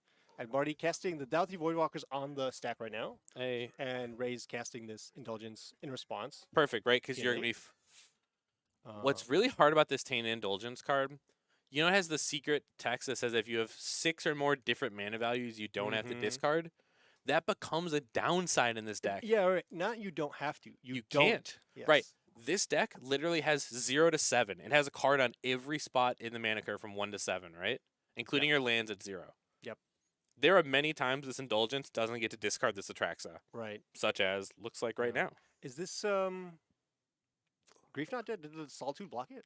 It's Did he cast a scam effect on it while we were talking? Which Solitude? This Solitude? The Grief. Sorry. He double blocked the Grief with Solitude Philagi. Grief's a 3/2. Mm. Solitude's a 3/2. My- I'm not good at yeah, combat math. My apologies but out there, folks. Something happened. But I There look at we the go. Solitude's now tucked away in the void. Ray's catching that this died in We combat. figured it out. Okay. All right. It wasn't on us. They caught it as well. We did it. Yep. And now this Solitude is in the void, just being marked here by being under the Dothy. Really important because Marty has access to a Dothy or to a Solitude if they want. And Ray with this flooded strand, most likely on the hunt for a Sacred Foundry. You know what these 5 untapped lands mean. Oh, Solitude. My bad. I'm so sorry. Every time without fail. And we can even get Sacred Foundry. We have all 3 of our basics available. Mm-hmm. If we even have a Rogren Triumph, maybe we get that tapped one, leave the untapped land in the deck. I was gonna comment. I don't think Steam we've seen a Vents. Triome. I think Ray just needs all his untapped. I think Ray's on a non-binding version. I think Yeah. I may have misspoke Mm-hmm. that they're on much more of a No removal. grindy plan. I'm just gonna remove the opponent. I think type of thing. Yeah, my favorite removal is player removal. Yeah. Yeah, so important that this Gorio's deck is still pretty customizable. And I'm playing a version with Shadow Prophecy, just digging, digging, digging. But Ray just has the mana to allow them access to Fable and this Atraxa. there was a Solitude in the hand. Of course, you do this. And I don't know if chat picked up on that dice is turns. It's on, they're in turns. Oh, So turn 3 now already. my goodness, I didn't even notice it. I'm so sorry. Well, we're having fun here, but game 2 went so long. Yeah. That it's way past bedtime. I mean, It's way past way bedtime. past the round timer. And the only match still going is a blue-white control mirror as well, alongside these folks. Ugh. As we see, just trading off. Marty could win the game. We need like a terminate, and then we have 1, 2, 3, 4, 5, 6 damage. That Solitude doesn't add to your clock, but does remove the blocker. Oh, but they gain life. Wait, but they gain No. eagle power. Flash has no No, power. yeah, no power. 1, 2, 3. Oh, I Yeah. might cast this. So the life is still okay, and then you need to draw something that does damage. Bolt, Orc, Ragavan, Orc. Bowmaster. All these cards kill. Wait, but you know they have a Solitude in hand, right? Yeah. Well, I knew that. Sorry, yeah. Oh, no, we tapped on Mark Sweats. Ah! It's fine. He has the mana to tap. He has the island up. It's okay. All right, yeah. Everyone, be cool. Be It's cool. a Be cool, visual be cool. bug. It's fine. Be cool. Be cool. Be cool. And Turn 5. attack you. Solitude beats. There you go. Trades. And wowzers, that I believe a tied game. Just no path to resolution. Just real tight. Can't even tell you if this game went 10 more turns, who would have been the winner. Not a clue. They It were was- both in top deck wars for Yeah. sure. Very, very much attrition here going on Yeah. both sides. Everybody's top decking removal back and forth. Griefs back and forth, running around. Ban the card. Right. But yeah, like we said, this match did go to time. So real quick, George and I are gonna grab some water. We recommend the same for y'all out there. But we are gonna turn this round over lickety split. Please, no matter what you do not go anywhere. We will be right back.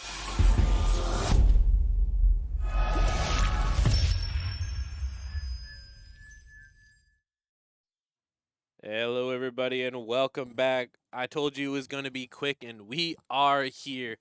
We're loading up Danny. He's playing Yogmoth. They were on backup last round, but we just didn't get to them, so we had to make sure to get this 2-0 Yogmoth deck playing new Agatha Soul Cauldron into play. I am Dominic Stryker. George, say hi to the class. Beans. We're close. And on the right side, we have Alex Luke. If you guys tuned in last week, you saw Alex go 4-0 undefeated with Mono Black Scam Rack. Dismantled his finals opponent, Yes. if I remember. Playing a card I mispronounced every single time, Augur of Skulls. A upkeep, sacrifice, discard 2 effect that if you can scam it, you can just keep making them discard 2. What did you call it? Augur of Shadows. Oh, is that like a different card, or you just No getting idea. spooky with it? I think we just put whatever made sense as a mono black card after the word Augur, and I just guessed wrong on saying Shadows instead of Skulls. And alongside this Yawgmoth deck, it'd be interesting the rack deck trying to take cards away from you. But Yawgmoth sometimes a deck that can have tons of cards in hands, but other time none's in hands. It all depends on if Yogfather himself shows up. Is it going to be whoever plays the first or the second Bowmaster? Oh my goodness. Well, second Bowmaster kills the first. Right. It's kind of like But then the third one kills the second. yeah, oh man, yeah. It's the chicken or the egg, but then the egg comes back again. That turns into a dinosaur. This hand's beautiful from Danny. Delight Y'all. Halfling followed up with being Thoughtseized, Wall of Roots, Grist, Yawgmoth, and Verdant Catacombs. Alex giving respect to the unbelievable Planeswalker in Grist being targeted. I mean, Danny's got 2 payoffs, so Take the 3-mana payoff. take the 3 mana one. He's going to play a couple of walls here, and I don't know. I can't tell from Alex's hand if he's got a second discard effect, but Sure. can you imagine if he doesn't? Right. one of my personal favorite NRG grinders, Chris Smith, well Mm-hmm. known for playing Yogmoth, said I believe at the last NRG played against Scam like 4 or 5 times. Mm-hmm. Only loss Mm-hmm. of all those matchups was to Jesse Robkin, and the only reason he said is because they respected Grist the Hunger Tide. There you go. So shout outs to understanding the matchup. Ooh. Alex, not only taking it because it was the 3 mana payoff, but also that card's just dang good. Yeah. It's powerful, and with the turn one on the play, Mana Dork, it's early, it's Yes. quick, it's fast. And on Alex's side, an Urza Saga, a Nile Spellbomb, important, could break up some of these Undying effects. But just, let's talk about the Okay. amount of permanence on the left side versus the right side. One thing Yawgmoth does well is just spew cards Yeah, out. and he still has that Yogmoth that Alex did not have. Yeah, it's Another time. discard effect. Not targeted nor Right. any sort of discard. And so And we can, at least if we really want, start turning some of these creatures into cards. Like yeah, I wouldn't be Yawgmoth, surprised if Danny's gonna have 7 cards in hand at some point in the next turn or two. this Nile Spellbomb will eat the Young Wolf whenever Alex decides it's time to get the Undying effect taken away from them.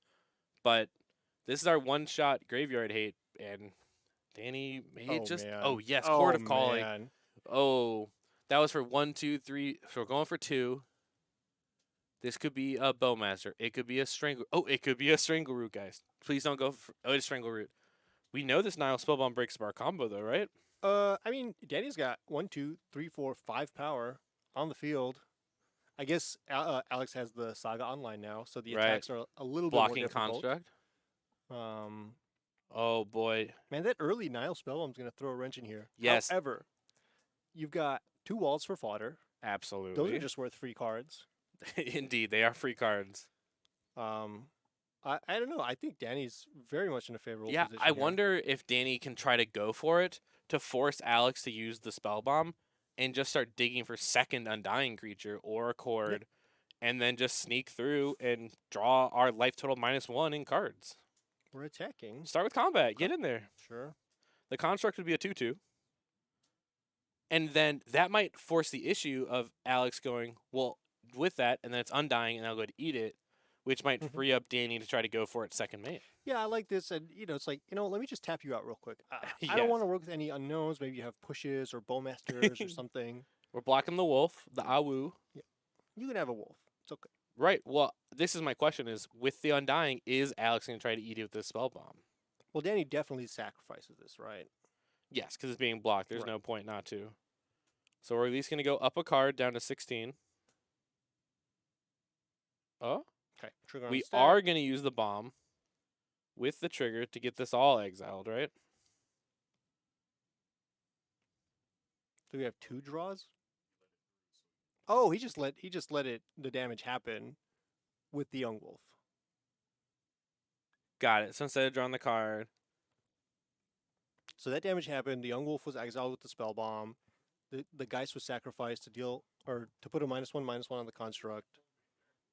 yeah. Oh, well, I'm gonna go out there real quick. Danny's whole graveyard should be gone. So we're gonna check, cards like Grist and all that care about all those cards in yards. We want to make sure that we have everything taken care of there. As you can see, we're gonna pop that whole yard away. Spellbomb not hitting just the one, but hitting them all. Very important here, as Danny, as we said before, when they had the wolf, but still just a single Undying creature or a tutor away from drawing. Like I say, your life total -1 because you just need the one to go at digging for an Undying creature. And I think again, Danny's just happy with unless Alex has a Mhm. second spell bomb, just tapping out. No pushes. There's no removal here. Yeah. No Children's Edicts I have to worry about. No Bowmasters that are gonna, put a wrench in my Yawgmoth card draw plan. Next turn, I think we might have a green light to kind of Yeah. just go wild. And importantly about Danny's deck, there's always a different philosophies on playing these creature combo decks with mana dorks and so forth. Don't be afraid of your beatdown plan, right? We have this 3/2 Stranglergeist and this 2/4 Mhm. Yawgmoth.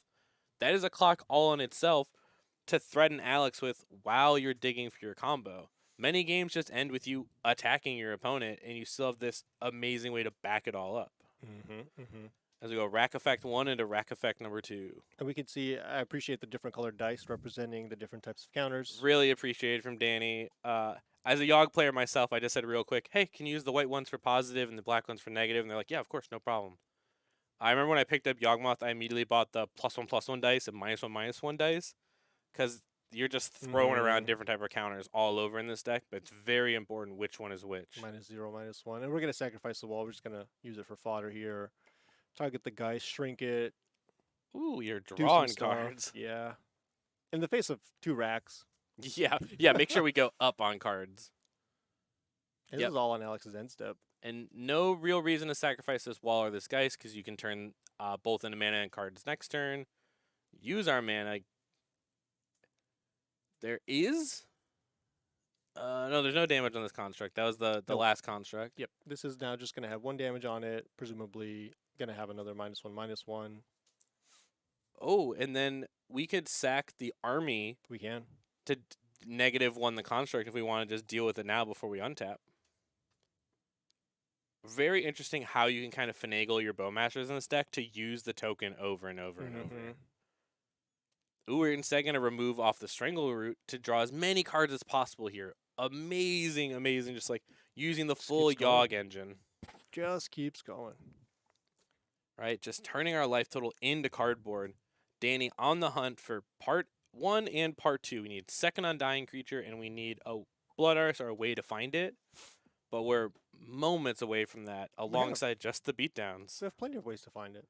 Look at all these cards right, that are available to us. We could draw a handful more. That is why I'm a big fan of the card Chord of Calling. I've cast a lot of those in my day, and this is a very good deck at taking advantage of it. 1, 2, 3, 4, 5, 6. So we can attack for 6. That's already half of Alex's life total. Present damage. Using our wall. We've got Proliferate up. We could do 7 damage. Oh, I've attacked with like a 6/6 Yogmoth before. Like sometimes you gotta do what you gotta do. In fact, we could have even proliferated the army. Not enough for lethal, but just in general. Yeah, I haven't played New Form Yogg since the printing of Bowmaster. That sounds awesome. And for versions that play the One Ring. Oh, I'm a big fan. Have you seen the versions playing Elven Chorus? No, yes, but remind me what the 4-mana enchantment you can play off the top, and all of your creatures are mana dorks. There we go. Yeah, it's the Cryptolith Rites. Yeah, plus kind of Augur of Autumn. Sight. Right? What? Huh? Just name all the cards that play off the top. Cards, right? You name them. Yeah, on the green. We meet in the middle. Say Mystic Forge. Neutral. All right, look at Danny here. Triple wall, big, quote unquote army, but not the army token, and just. Like I said, bringing down the beats plan, and if things start to go awry, maybe we got a combo too, such as this. It's time to do the dance.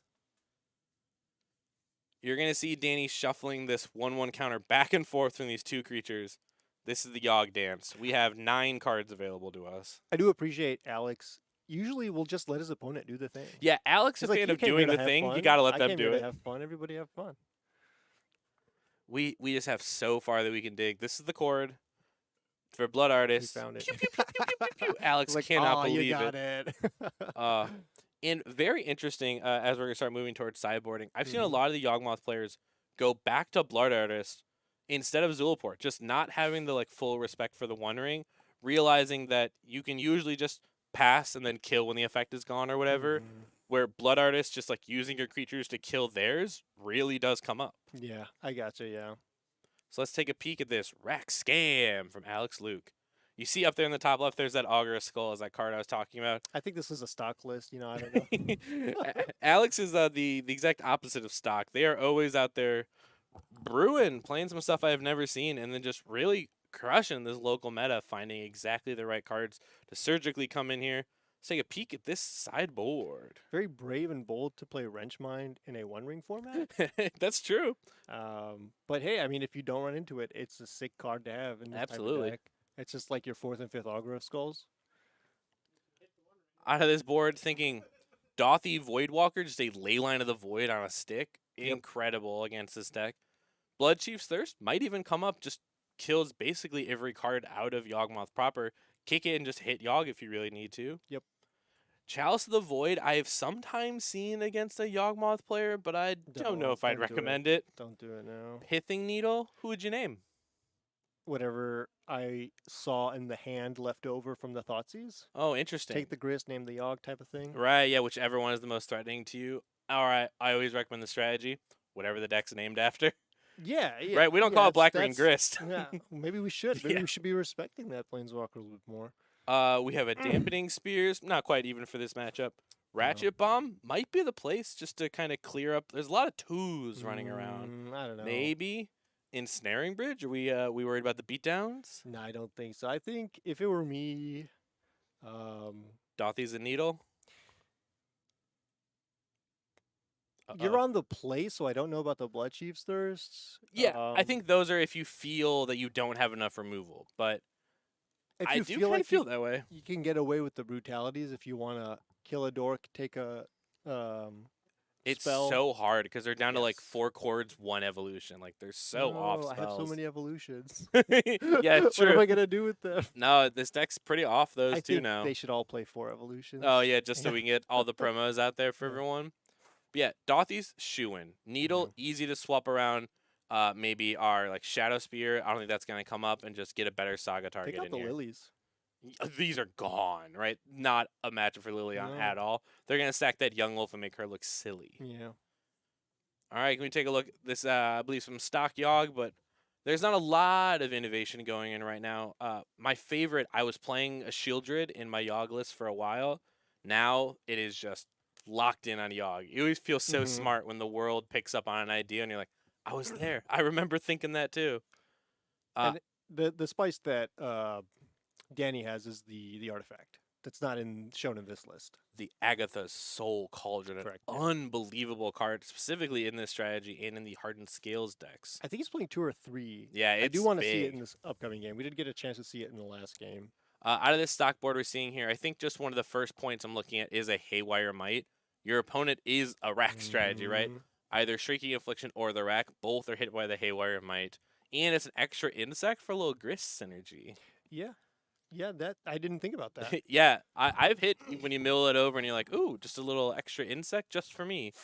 Alongside Scavenging Ooze, maybe because your opponent's going to be filling up these graveyards fast for you. It does hit hard. Right, and just there's many a game when you play against, Scam, a mono blackback, sometimes even Burn, where you just eat enough cards with Scavenging Ooze, that's the biggest thing in play. Yep.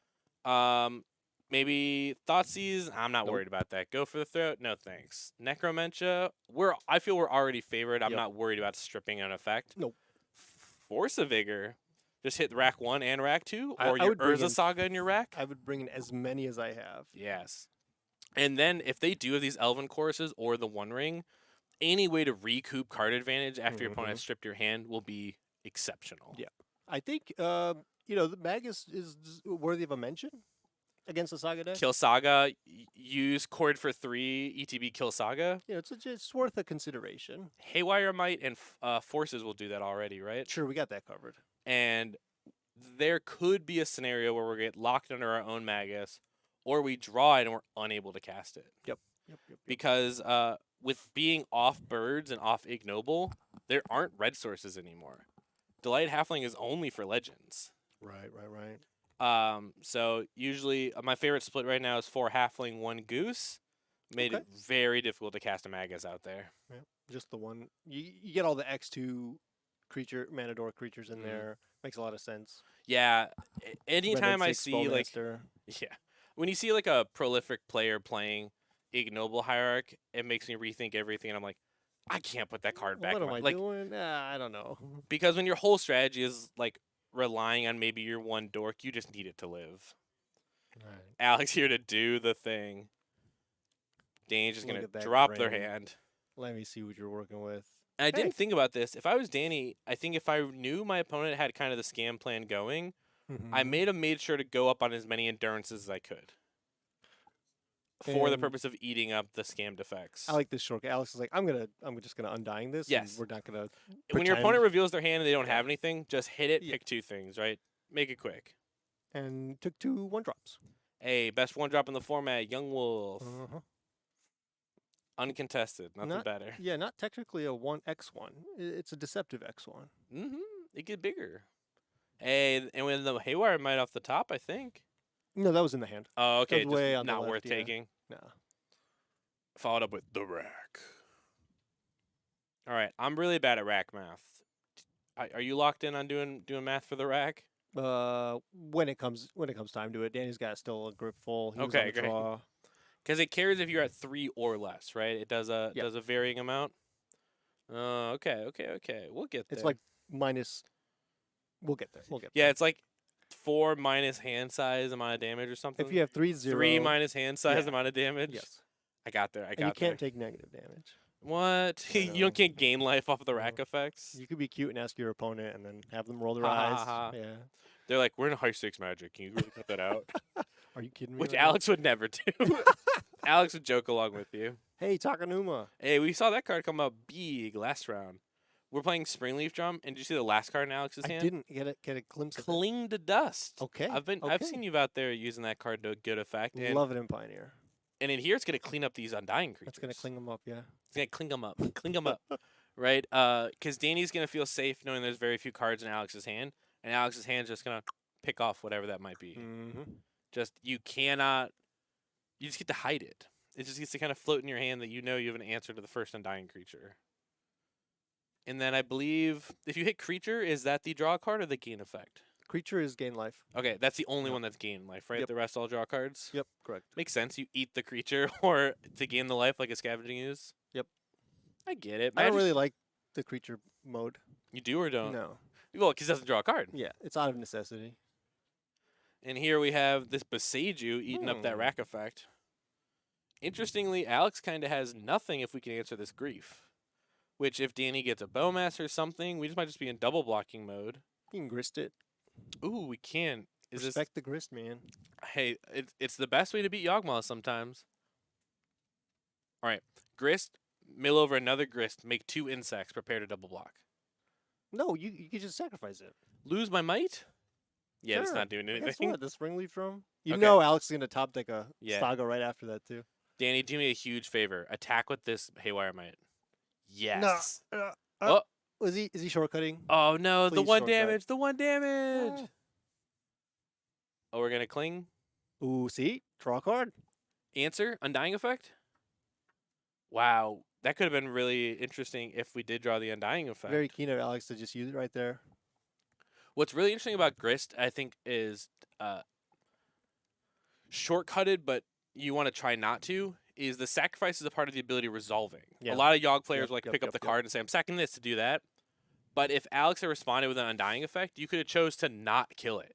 You could have said, I'm not going to sack something. I'm not Yep. going to kill it. Very true. And Danny missing that 1 point of damage in the attack, that may have been the last attack he ever gets. Right. As we were wondering if these Ensnaring Breeders are coming in for the beatdown plan, it looks like they surely are.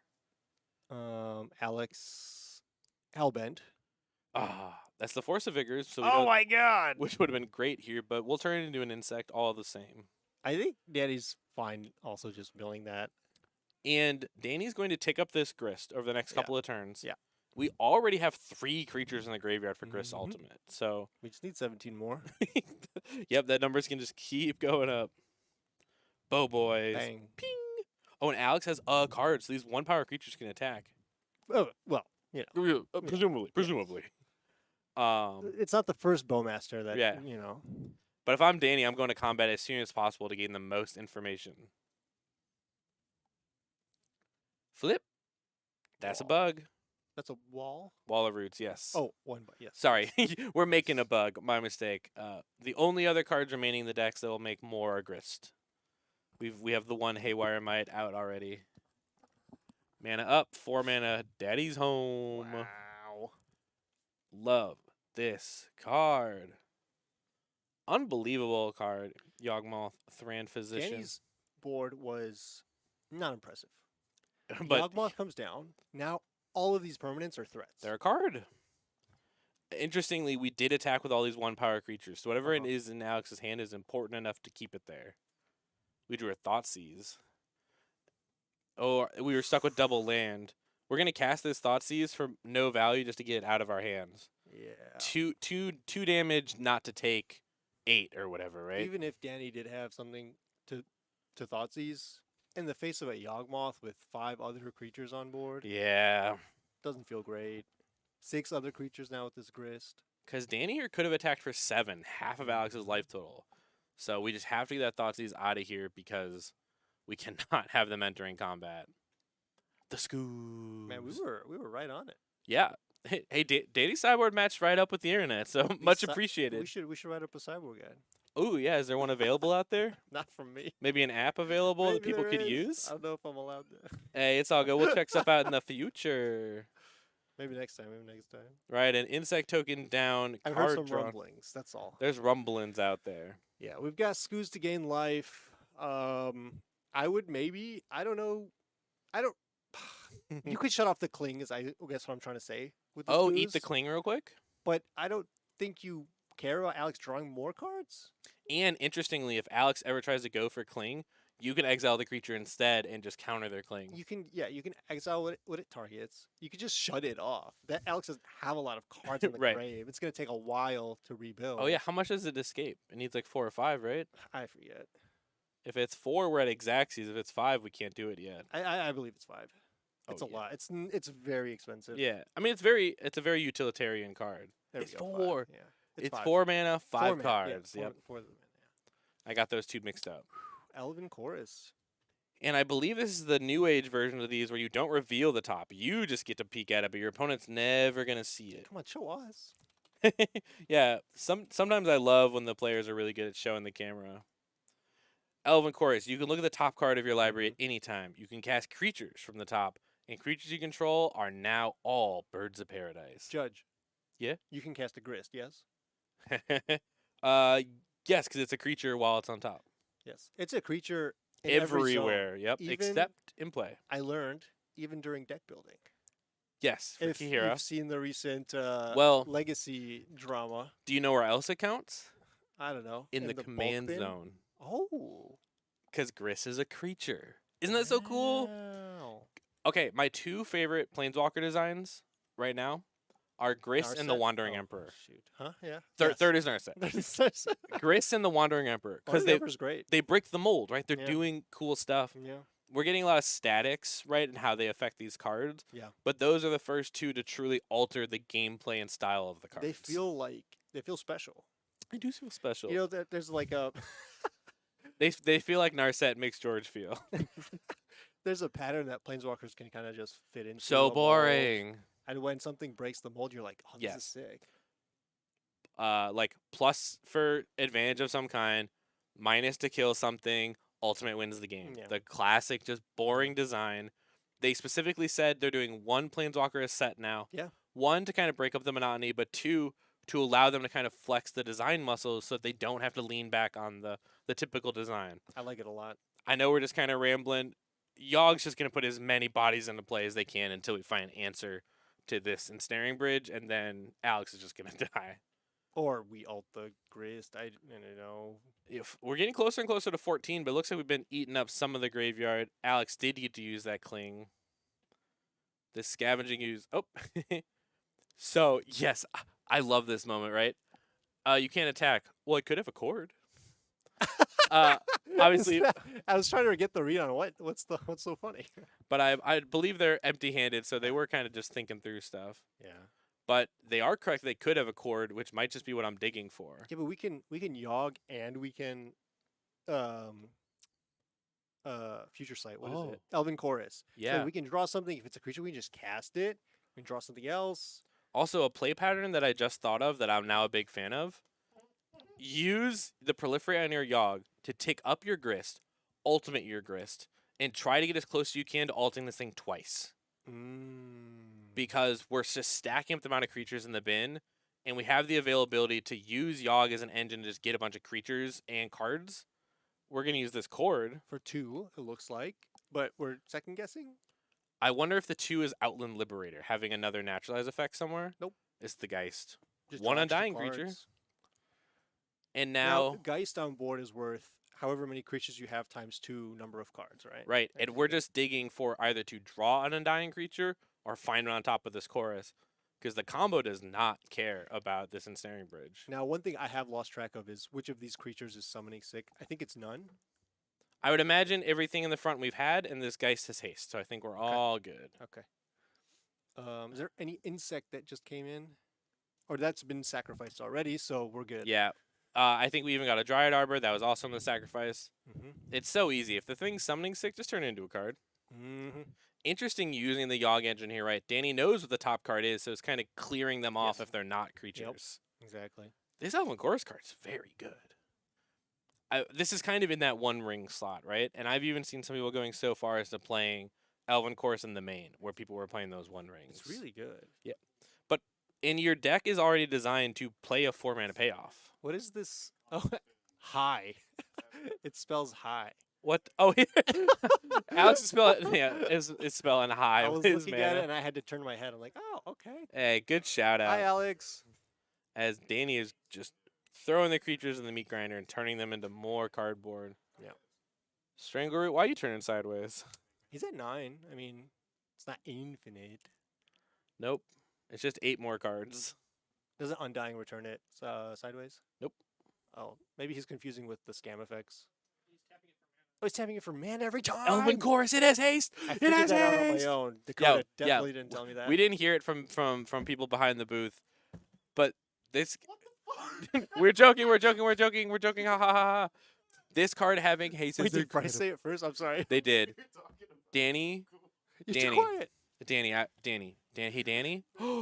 Soul Cauldron. We figured it out. Danny, I just want to say, finding the Strangleroot Geist, genius to have this mana engine from your haster alongside Elven Chorus.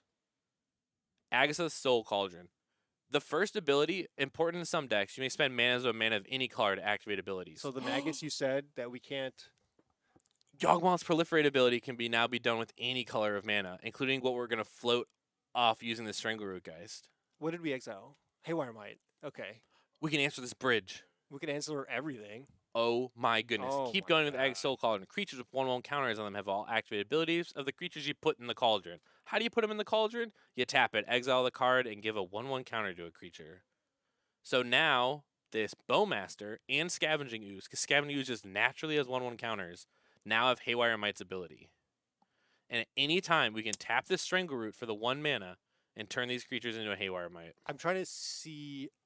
Okay, all of these are +1/+1s. Yes, They must because be. Orc armies even get 1/1 counters. So these all can have the ability. They all now have Haywire Might's ability. So we're going to stack this Orc army because it doesn't matter. Alex so bored he just yawned at us. But this bridge, gone. It should be exiled. I don't know if it'll matter. We are in the Danny is going to scrape in here with this big damage now. I don't even know if Danny gained the life from that.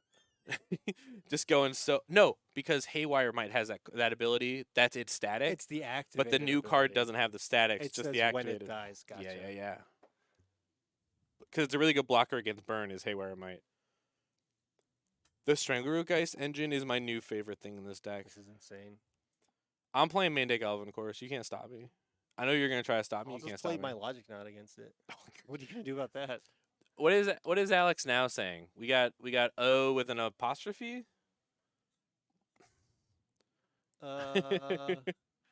Maybe a It's Q cryptic, I questioning don't what's know. happening to them. I like you said before, Alex is the best sport and is just let Danny do all this. Yeah. Oh my God! It's Blood Artist. So we have the Blood Artist. Hey Danny, what's up? Can they see us? Oh Of my course you God. can. No.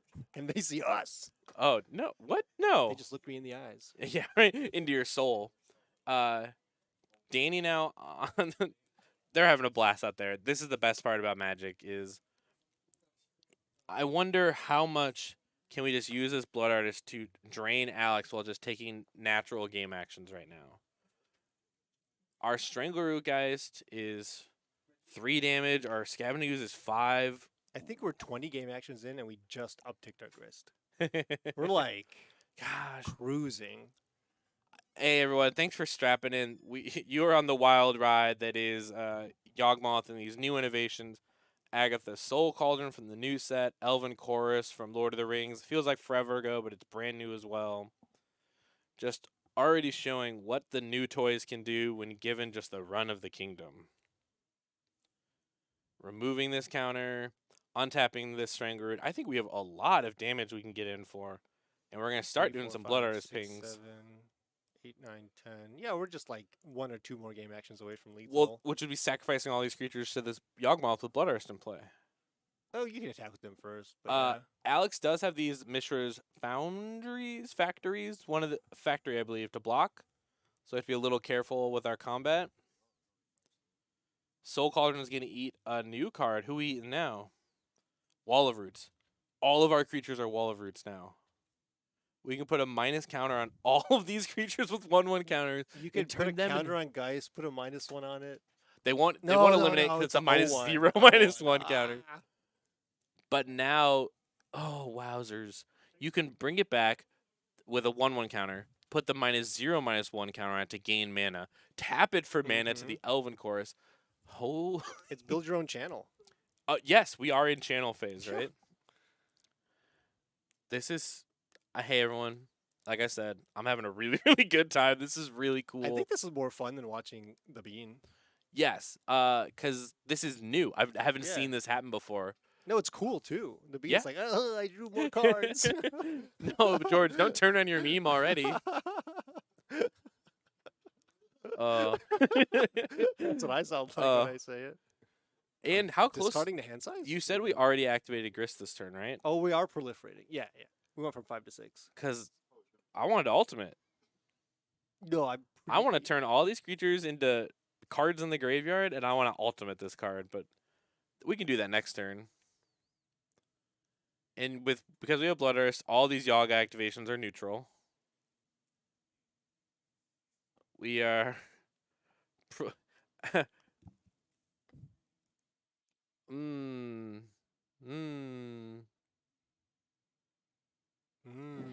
think Danny's learning something real quick. Yep, realizing that, as you said, these are -0, -1s, not -1, -1s. Oh. But hey, we play local events to learn things, right? Yeah. The whole point of doing these is we're in the heat of RCQ season, NRG on Saturday. Yeah. I bet these two players will most likely be there jamming. It's good to learn these things now. Man. That's why we play the weeklies. This game almost slipped away from Danny. Yeah, But, in the figured final, out how to win. But that is the game.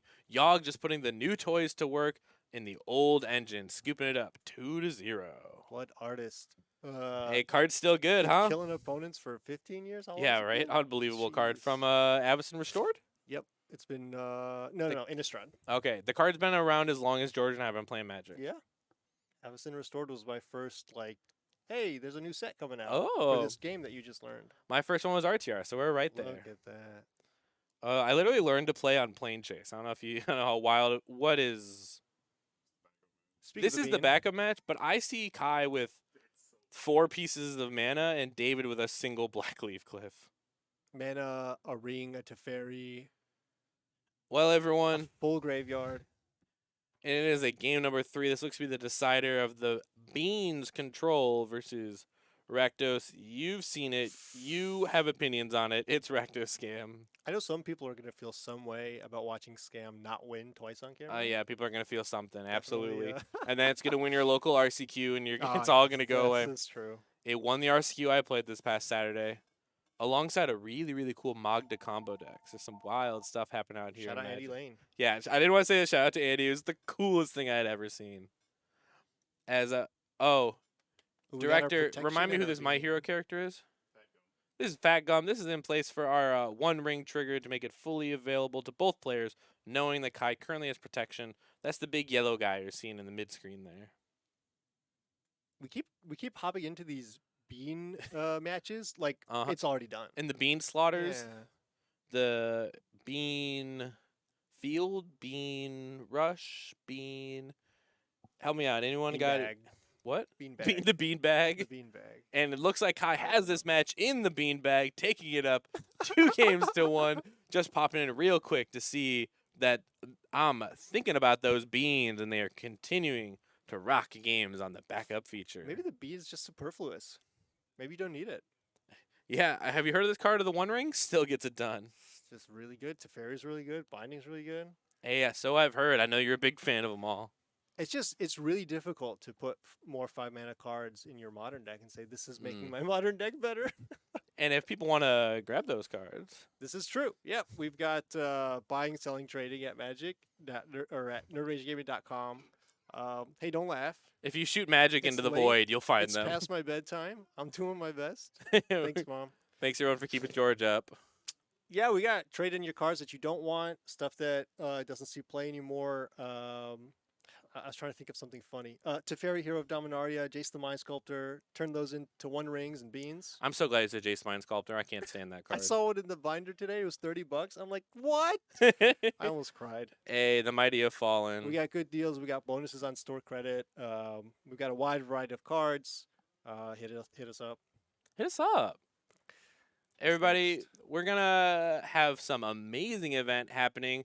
Maybe not a big NRG, but one that you're going to find George at. Thanks for being such a great chat. Sorry, it just came to mind. Yeah, I'm going to be here at the Legacy for Duels. A lot of people are going to be at the Legacy for Duels. It's going to be fun. This is kind of just a tournament that I think the Coda kind of grassroots organizes. Like, hey, we haven't had... We have such a huge gap between NRGs. Yes, exactly. We want to have something for kind of the locals, but like the competitive and like it's legacy. And yes. we don't have enough legacy, and coming off of some of Watsy's announcements, it's nice to see some more support. And NRG doing what they can to keep the format alive. One of the very few places that still play. The format and the community. I mean, there was a lot of back and forth about when this should happen, what our pricing should be like, what some of the structure should be like. It's been a very good experience overall. When I O2 drop, I might sing a different tune. Yeah, it's okay. You know, I'm gonna be there. I'm gonna be playing beans, very likely. Ooh, some legacy beans. Absolutely. All right. It's gonna be a great time. Dual lands the top 4. Store credit to everybody else. We're gonna refry the beans from one format to another.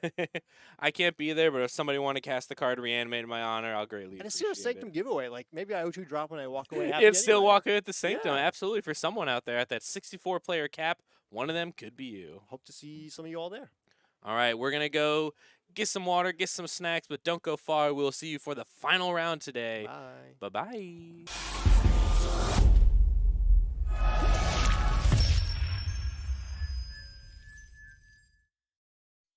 Welcome back to twitch.tv/NRG Store, brought to you by Nerd Range Gaming here in Buffalo Grove, Illinois. Welcome to the final round. I'm Dominic Stryker. Say hey, George. Hey, George. Our undefeated players, they believed the game was so lopsided that they didn't want to put it on camera. So we're here with table number 2, playing it out for cash. Alex, who we saw in round 1, playing this Affinity deck, back for the finals. And David. So everyone out there was really, really mad at us.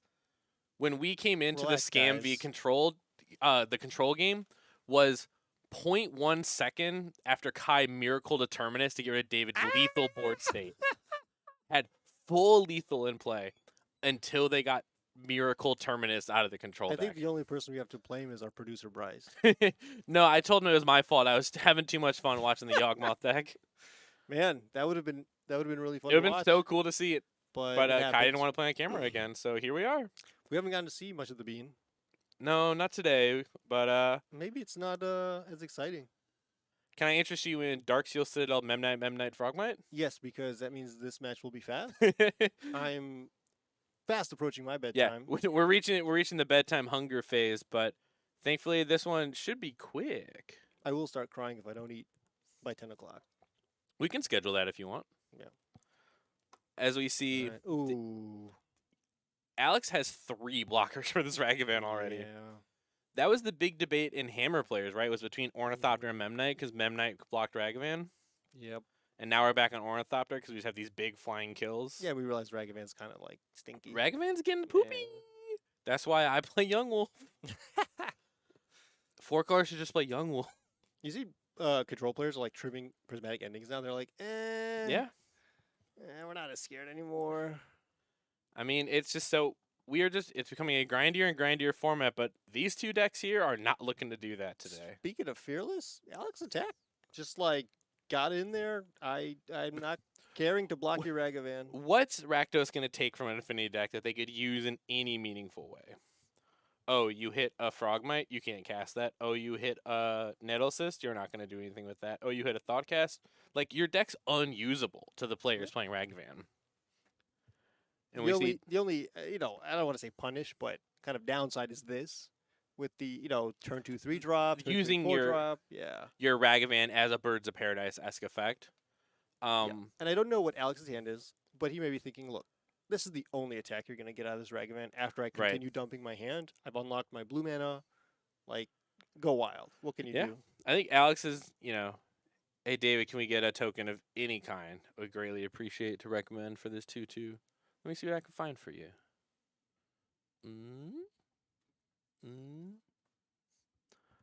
I'll be right back. Let's get a piece of cardboard Are out there there. tokens on the table? Hey, Chad, it's just me and you. Dom's gone. Tell me all the things you couldn't say. How's everybody doing? I'm doing well too. Thank you for asking. All right. Speaking of Nettle Cyst, got one down here, and it's huge. And this is what I was talking about, where that Ragavan's probably not getting in for much more damage or many more attacks at all. And David's desperately rummaging here, saying, "Yeah, let's look at some more cards. What I have in hand is not going to cut it.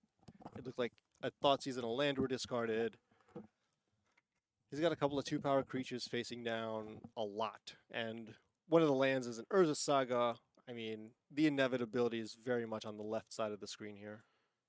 Just looking incredibly lopsided already just on turn 3 of this game.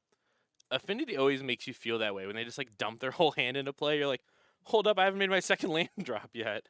You know what this needs is a Terminus. Ooh, I've heard that's good out there. Out of nowhere. Out of this blue deck and this red-black deck. Is Grixis out here in the finals. I have heard folks out here playing the Affinity deck with all the cast effects, Mirror Enforcers, there's the Affinity Cycler, Sojourner's Companion, and playing Beans in Affinity. But Alex would never play a 2-mana do nothing. I've seen all the games they've played, a lot of recent stuff. They're not out here interested in doing nothing. What's the power toughness for Bean? It's 0, right? Yeah. Beans doesn't attack for anything, if that's your question. Yeah, I don't think it really fits. Do you think you can play Enchantress with Bean? Yes. Maybe. I don't know. Leyline Binding triggers it. And that's it. David, he scammed an Emery, and then Alex was left with a land. Did you say an Emery? Who? Yeah, look at the top. Whomst? Oh, okay. Yeah. Sorry, out of hand. Scammed an Emery, yes. Yeah. I understand. I was sorry. like, where'd she go? Alex had a land left. Now I didn't catch a glimpse of what the last card was, but gonna make a couple of constructs, tutor up a thing, probably a Shadow Spear, if I were to guess, on this board. This Nettle Cyst is so big. Oh yeah. It's a 1, 2, 3, 4, 5, 6, 7, 8. This is an 8/8 attacker. Well, with +8/+8. Is he casting that Terminate, or was that just rearranging the graveyard? A little rearrange, do a little dance. Get down tonight. Okay, we are. Oh, terminate. Okay. For the germ. But the best thing about this equipment is we can just move it around.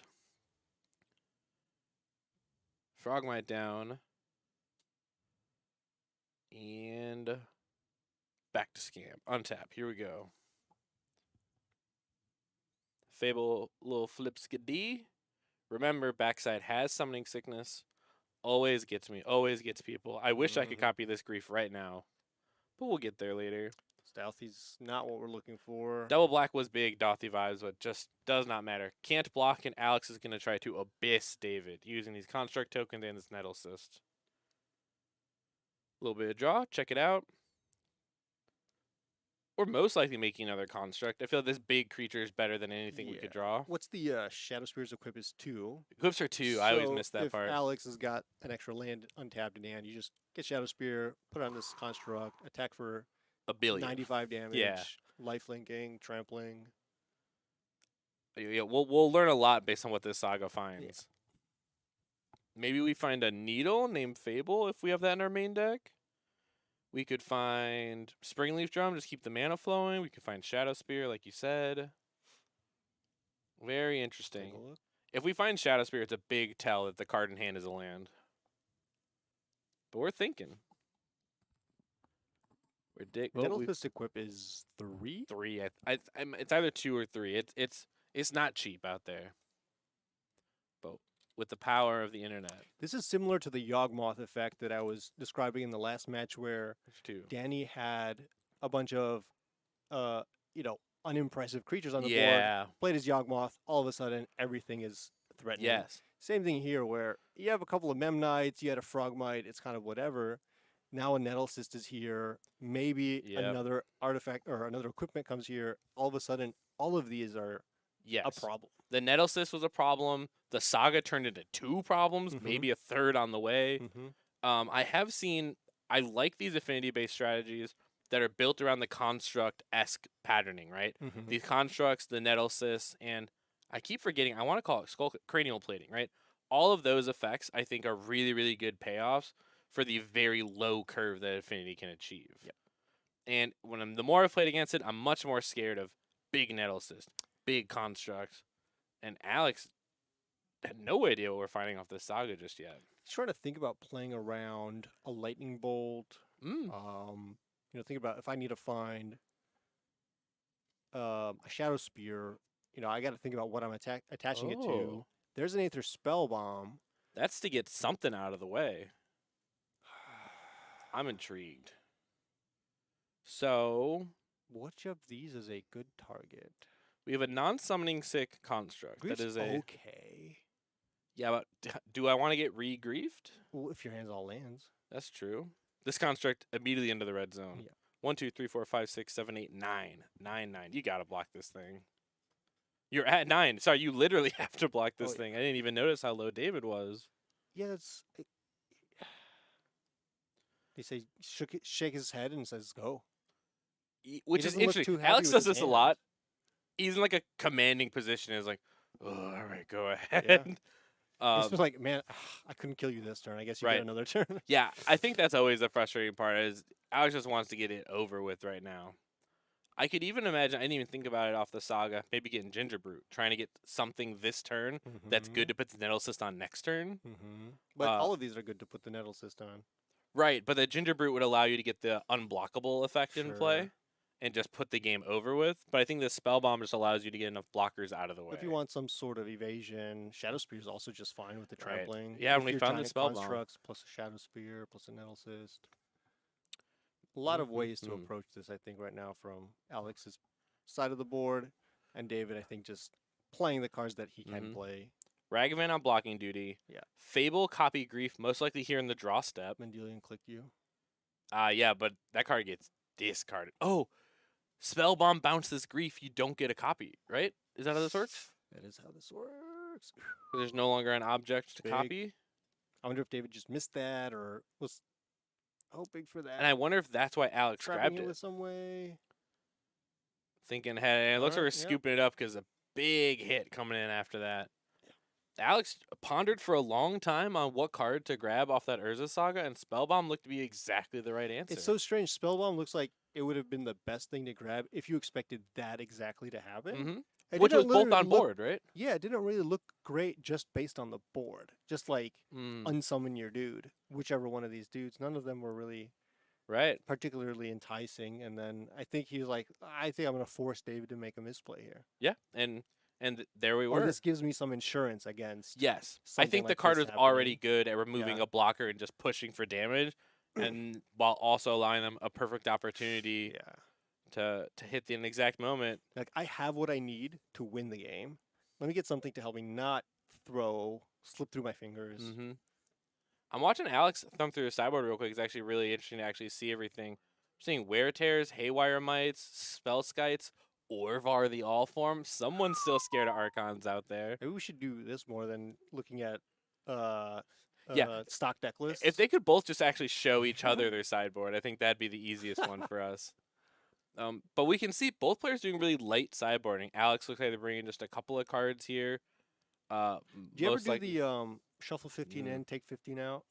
Okay. It feels like you knew what I was going to ask as I was asking. So, did you watch the NRG stream last weekend? Did you watch some of the VOD or anything? Of our last Wednesday? No. So there's this super cool deck that was played on stream of a Living End deck with a transformational sideboard. I asked for the list. They kindly gave it to me. Mm-hmm. I played that at F&M.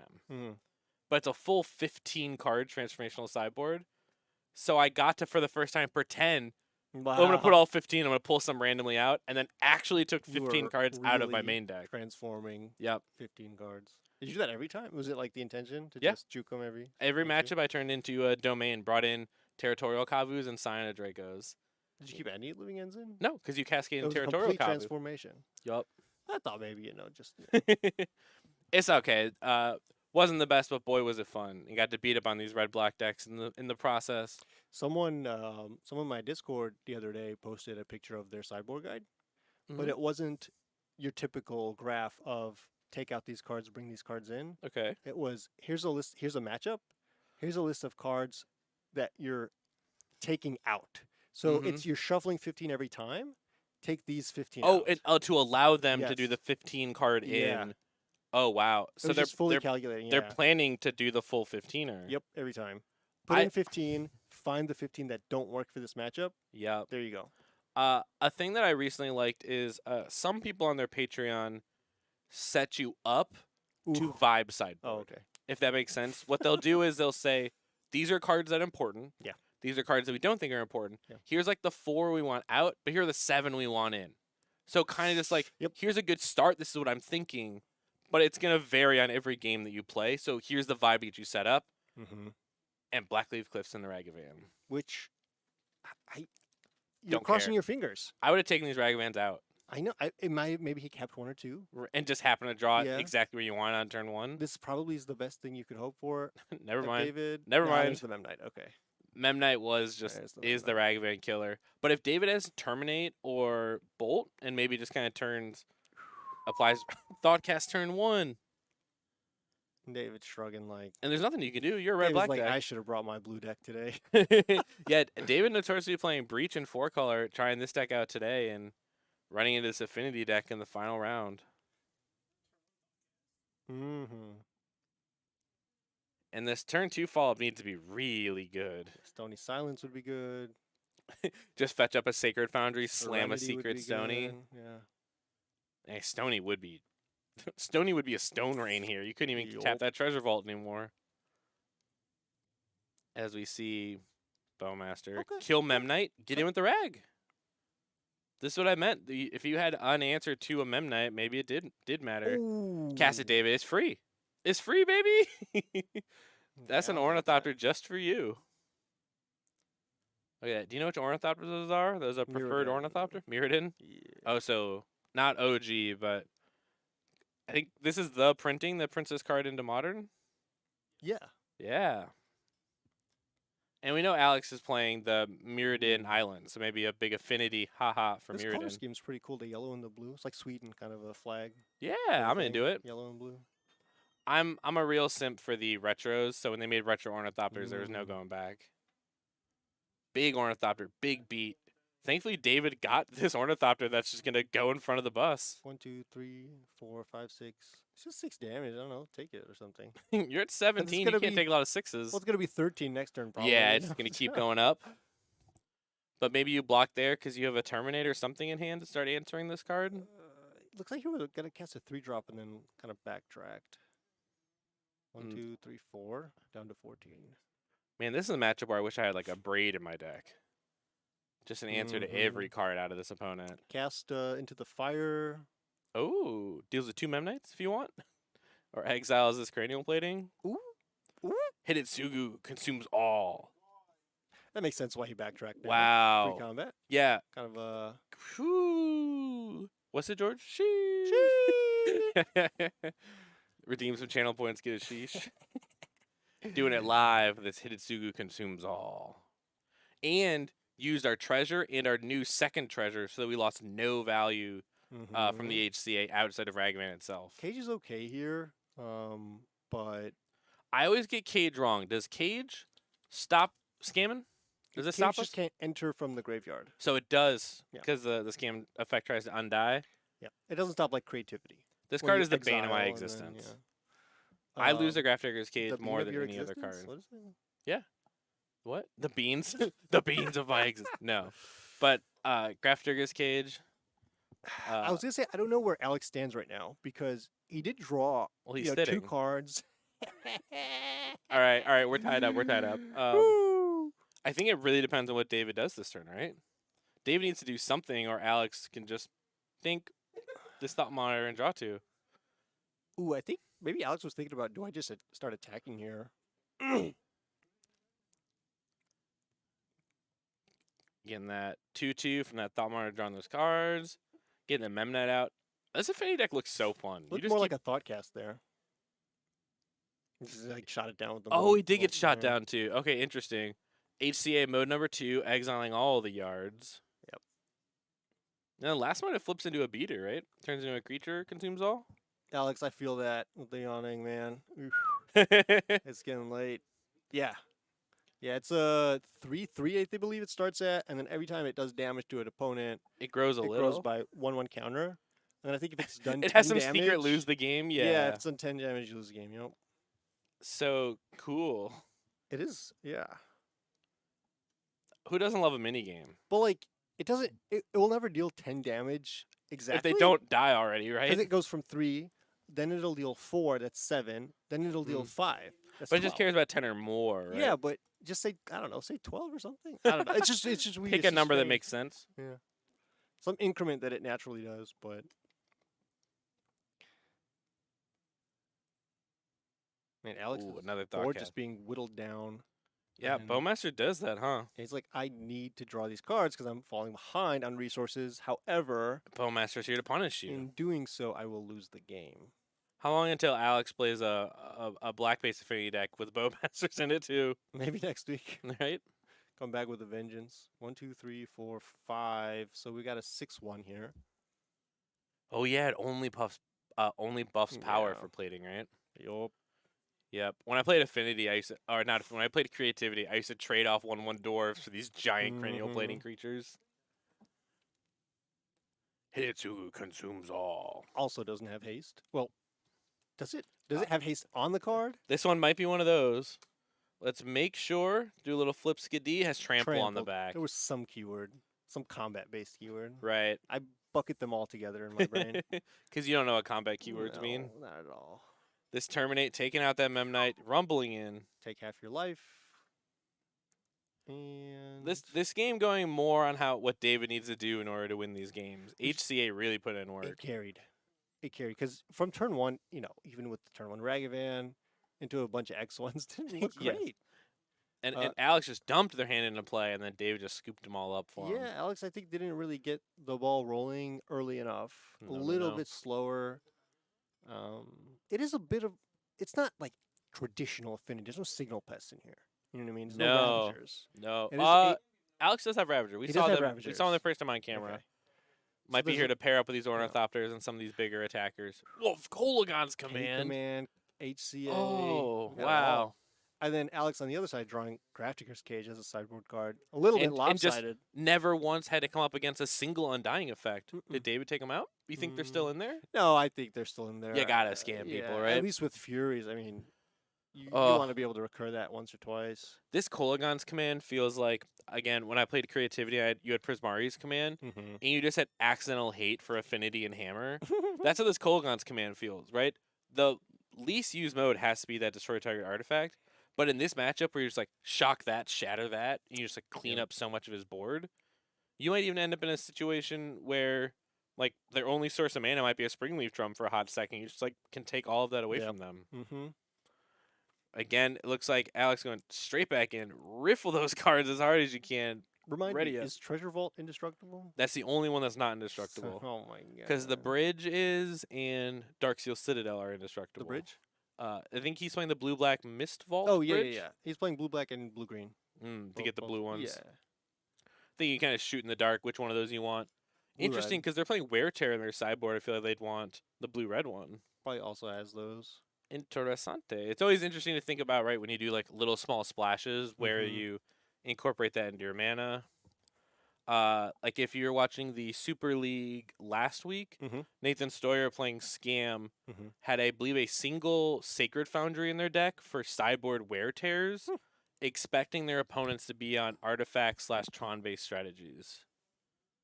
I believe. Oh yeah, because Artifact based strategies. because they thought Simon Nielsen from Mhm. 2 weeks prior at the Pro Tour playing Tron was gonna play Mhm. Tron again. So they want answers like O Stone and all that kind of stuff with their wear tears. Mhm. And then I think there was something that made them want the access to white just in case for the exiling enchantments. In my memory, I remember the Tron scam matchup being lopsided, but I'm having difficulty recalling which side. I think it matters who goes first, Okay. right? Because Because I've been if told Tron by goes first, you yeah just sneak a map in. You never probably have to worry about anything. yeah But if Scam goes first and they take map scrying from you, and you just that's never what take a it game is. action, Okay. at least that's how it feels sometimes. You can imagine a card like Oblivion Stone really just cleans up a lot of what Scam's trying to do. Cleans up a lot of everything. Yeah, it's meant to clean up most things. Which earlier we were talking. We mentioned briefly about white removal in the Mm-hmm. format, Yep. and I was kind of like, eh. This is another reason. Sure. Leyline Binding gets cleaned up by O Stone. It gets cleaned up by Beseiju. It gets Yep. cleaned up by your opponent's binding. I can rant about this Uh-huh. forever. At I hate the recent card. at NRG Detroit, Yes. I played 4-color. Mm-hmm. My team Did you have a good time? no. My team had decided that in the mirror we were going to cut bindings Yeah. because it's so vulnerable. It's a liability. And people bring in Beseiju against you, Mm-hmm. and people bring in their answers, a wear tear such as, Mm-hmm. and we're like, we're just not going to give them a target for that. Yeah. Um, You've got removal. You've got Furies and Pendings and Teferis. yeah, you'll figure it out. Yeah, you'll stabilize. Yeah, I'm off of 4-color. I like to win the game, so it just takes way too long, and you just dirtle and don't do a lot. Yeah. Well, especially that version. That was like Time Walk, Yeah, I Ephemerate, did do a lot of that. E-Witness, shenanigans, which you may be better served doing now It's than recommended a with the couple months beans. ago. Yeah, I was talking with David. I thought he was playing 4-color today, so I was like, "Oh yeah, like Mhm. are you playing the full warps combo?" And he's just be like, "Yeah, uh-huh." Find out they're playing scam a few rounds later. It's understandable. Alex here looks to be mulling down this deck. Very important on its opening hands. If the 7 isn't explosive, just toss it back. The 6 could be way better. David ready to rock. Alex thinking it over. Looks like a scam from David's side here, turn 1. But what if Alex just drops her whole hand? It's very well, no, I see a thought cast, so Oh, okay. casting all your cards involves getting more. Oh, okay. There's 3 of them. Hey, Alex. Alex, it's okay. You get through this one. As we see the Ornithopter, Relic, an interesting card. If David didn't have exactly a fetch land, this Relic could have eaten the scammed creature. But because David had exactly a fetch land, they have additional card in there to be chosen for this Relic. Because Relic says target player exiles a card. Right. From They their get to graveyard. choose. And so, yep, if there's another card, you could just say, all right, you could have that one. Right. So here we are, Grief coming in with an open mana. What could that possibly do? What could that possibly mean? Alex, drop in their hand. Do you want Spell Sky or do you want Thoughtcast? Oh, right. Both. You get them both. Porque no los dos. Both. Spell Sky. Man. What if we could have soft tacos or hard shell tacos? No. Why not have both? No. That's Hard where shell? that memes comes from. Hard shell? You know what I'm talking about? Yeah. Oh, okay. But I'm You were putting really my foot giving the down. look like you didn't want to back me up there. No, not hard shell tacos. Mm. I'll take a hard stance. All right. Food preferences out there on it as we see Alex trying to recover from losing their whole hand. Spellbomb, that card that came up in game 1. I mean, man, this is where when someone's like, I hate playing against Scam, it's because of this. It is. I Look at I this. don't mind playing against a red-black grinding deck. Yeah. I care about triple Thoughtseize. Yeah. That's what matters. You know why it's called 8 Cs? Because they do it twice on turn 1. Yeah. It's like, man, Alex had a mulligan, somewhat of a scroungy right. game plan, and then it got taken. And so now you're at the mercy of the top of your deck, but you can draw Argus Saga and just be back into it. The best card when you just need to get back into something, this Mhm. card equals 3 problems. Alex is most likely going to use this for Construct 1, Construct 2, and the most impactful card they can find. Which he's already got the Spell Spellbomb already has their which was Relic. choice number 1. Right. Well, but now we might get Shadow Spear. We might just have that mana, like you were saying Exactly. before. We have no choice but to get the Shadow Spear finally. Or a Springleaf Drum, but I imagine we're going to be so short on resources. And David's going to try to put this away before Alex has time to make any of these constructs. Alex? Oh, does not have blue mana. Technically, they can filter into blue here. Right here, the Mycosynth Garden filters into blue, and we bounce that Grief. I was wondering if it, bouncing the Grief, and now David has 3 mana. It's coming back down potentially next turn. I mean, Yeah. You're kind of in a pickle here. Big Fable vibes here. Oh, Blood Moon! David, look at your mana. I mean, look at the boards. But it does kill this Saga. Makes a lot of sense. Wowzers. I hope, well, now they're not casting that Grief. It's not coming back down for a while. Oh. Here we are. Yeah, I don't think he got the Bowmaster trigger. No, yeah. We're being told. From the relic there. Oh. This 2/2 is from the Fable.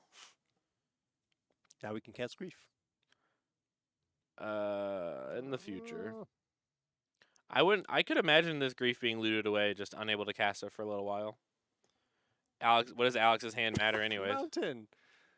I disagree with putting a mountain in your scam deck. Even that version of a mountain? That's my favorite mountain. Yeah. But who cares? It's mountain. It's the one basic you don't want through a Blood Moon. Scoreboard. He's Sure. winning. He's gonna win. Yeah, he put it in the graveyard scoreboard. The perfect place for it is to loot it away. Oh. Yeah, I think David might have like 2 more Blood Moons in hand. Which I mean, that's is, weird because he would have discarded them, right? Or I don't know. I don't know. past turn with 4 or 5 cards is very suspicious. This Darksteel Citadel entered, play tapped. No, he just tapped it for the plating. yeah. For the plating. It's like when a Swiss Spear enters tapped. It's just, someone's using it right away. No, it was already here. Oh, okay. Yeah. Okay, command. Shadow Shock incoming. Honestly, like Oh, make you discard. I don't even know if you want to. I was trying to clean sweep Alex. I want to get every permanent out of here. As we see this Fable little flip skidee onto the backside here. No access to black mana, but can make a treasure.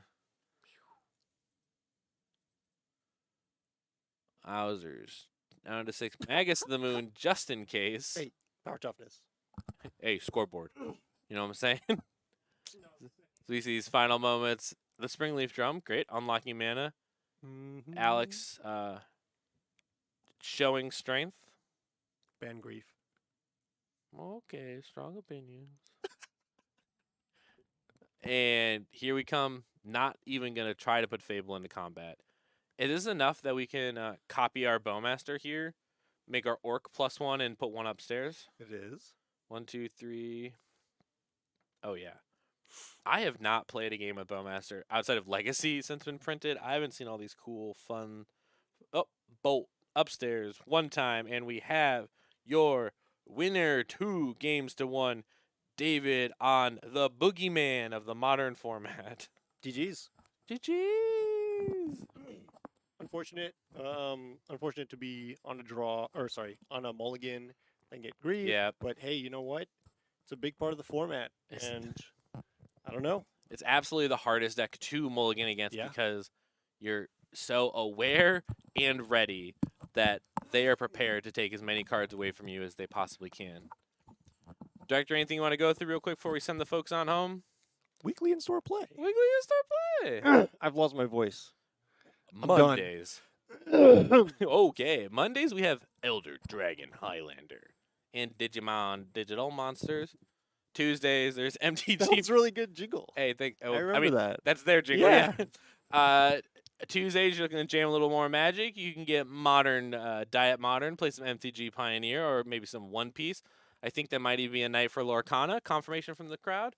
We even got Lorcanas going on Tuesday. Wednesday is what you're watching right now. Get that Modern content. Tomorrow, Thursdays, more Elder Dragon Highlander. And stream right here, same time, same place to get some of that Pokemon action. Pocket Monsters? Yep, that's what they're called. On Friday, Magic Legacy. Get prepped for that Legacy for Duels event coming up pretty soon. Right around and the One corner. Piece. Saturday, typically having those Digimon events, but also this coming week is the RCQ Regional Championship Qualifier here at Nerd Rage Gaming. And on Sunday, you can get the back-to-back. Go check out Everything Games nearby here. Play a Saturday Yeah. RCQ, play a Sunday RCQ. Yeah, hopefully won't have to. Right, win the Saturday, never have to go to the Sunday, Ooh. right? That's always the goal. Folks at home, anything else you want to let them know before we get out of here? Folks, this has been a wonderful night. We've seen some really cool magic. We look forward, hopefully, to one of our local players winning this Saturday here at home, or even trying to grind it out on Sunday. George, you going to be there trying it out? I will be there Saturday. Sunday, I am busy. It's okay. You're just going to So, win Saturday. Won't have to be yeah, there I on always Sunday. say that, don't I? But it's gonna be a fun weekend. And a fun couple of weekends. It's always nice to have good tournament magic. And I will be doing some preparation in advance of both of these tournaments. Oh, Maybe yes. we'll be publishing a little something here or there. Ooh, a little something, something. Well, folks out there, if you want to give a little homage to George, cast a Narset for him. And if you want to give an homage to me, cast myself a grist. Thank you all so much. Have a great night, and we'll see you again next week. Night night. Bye-bye.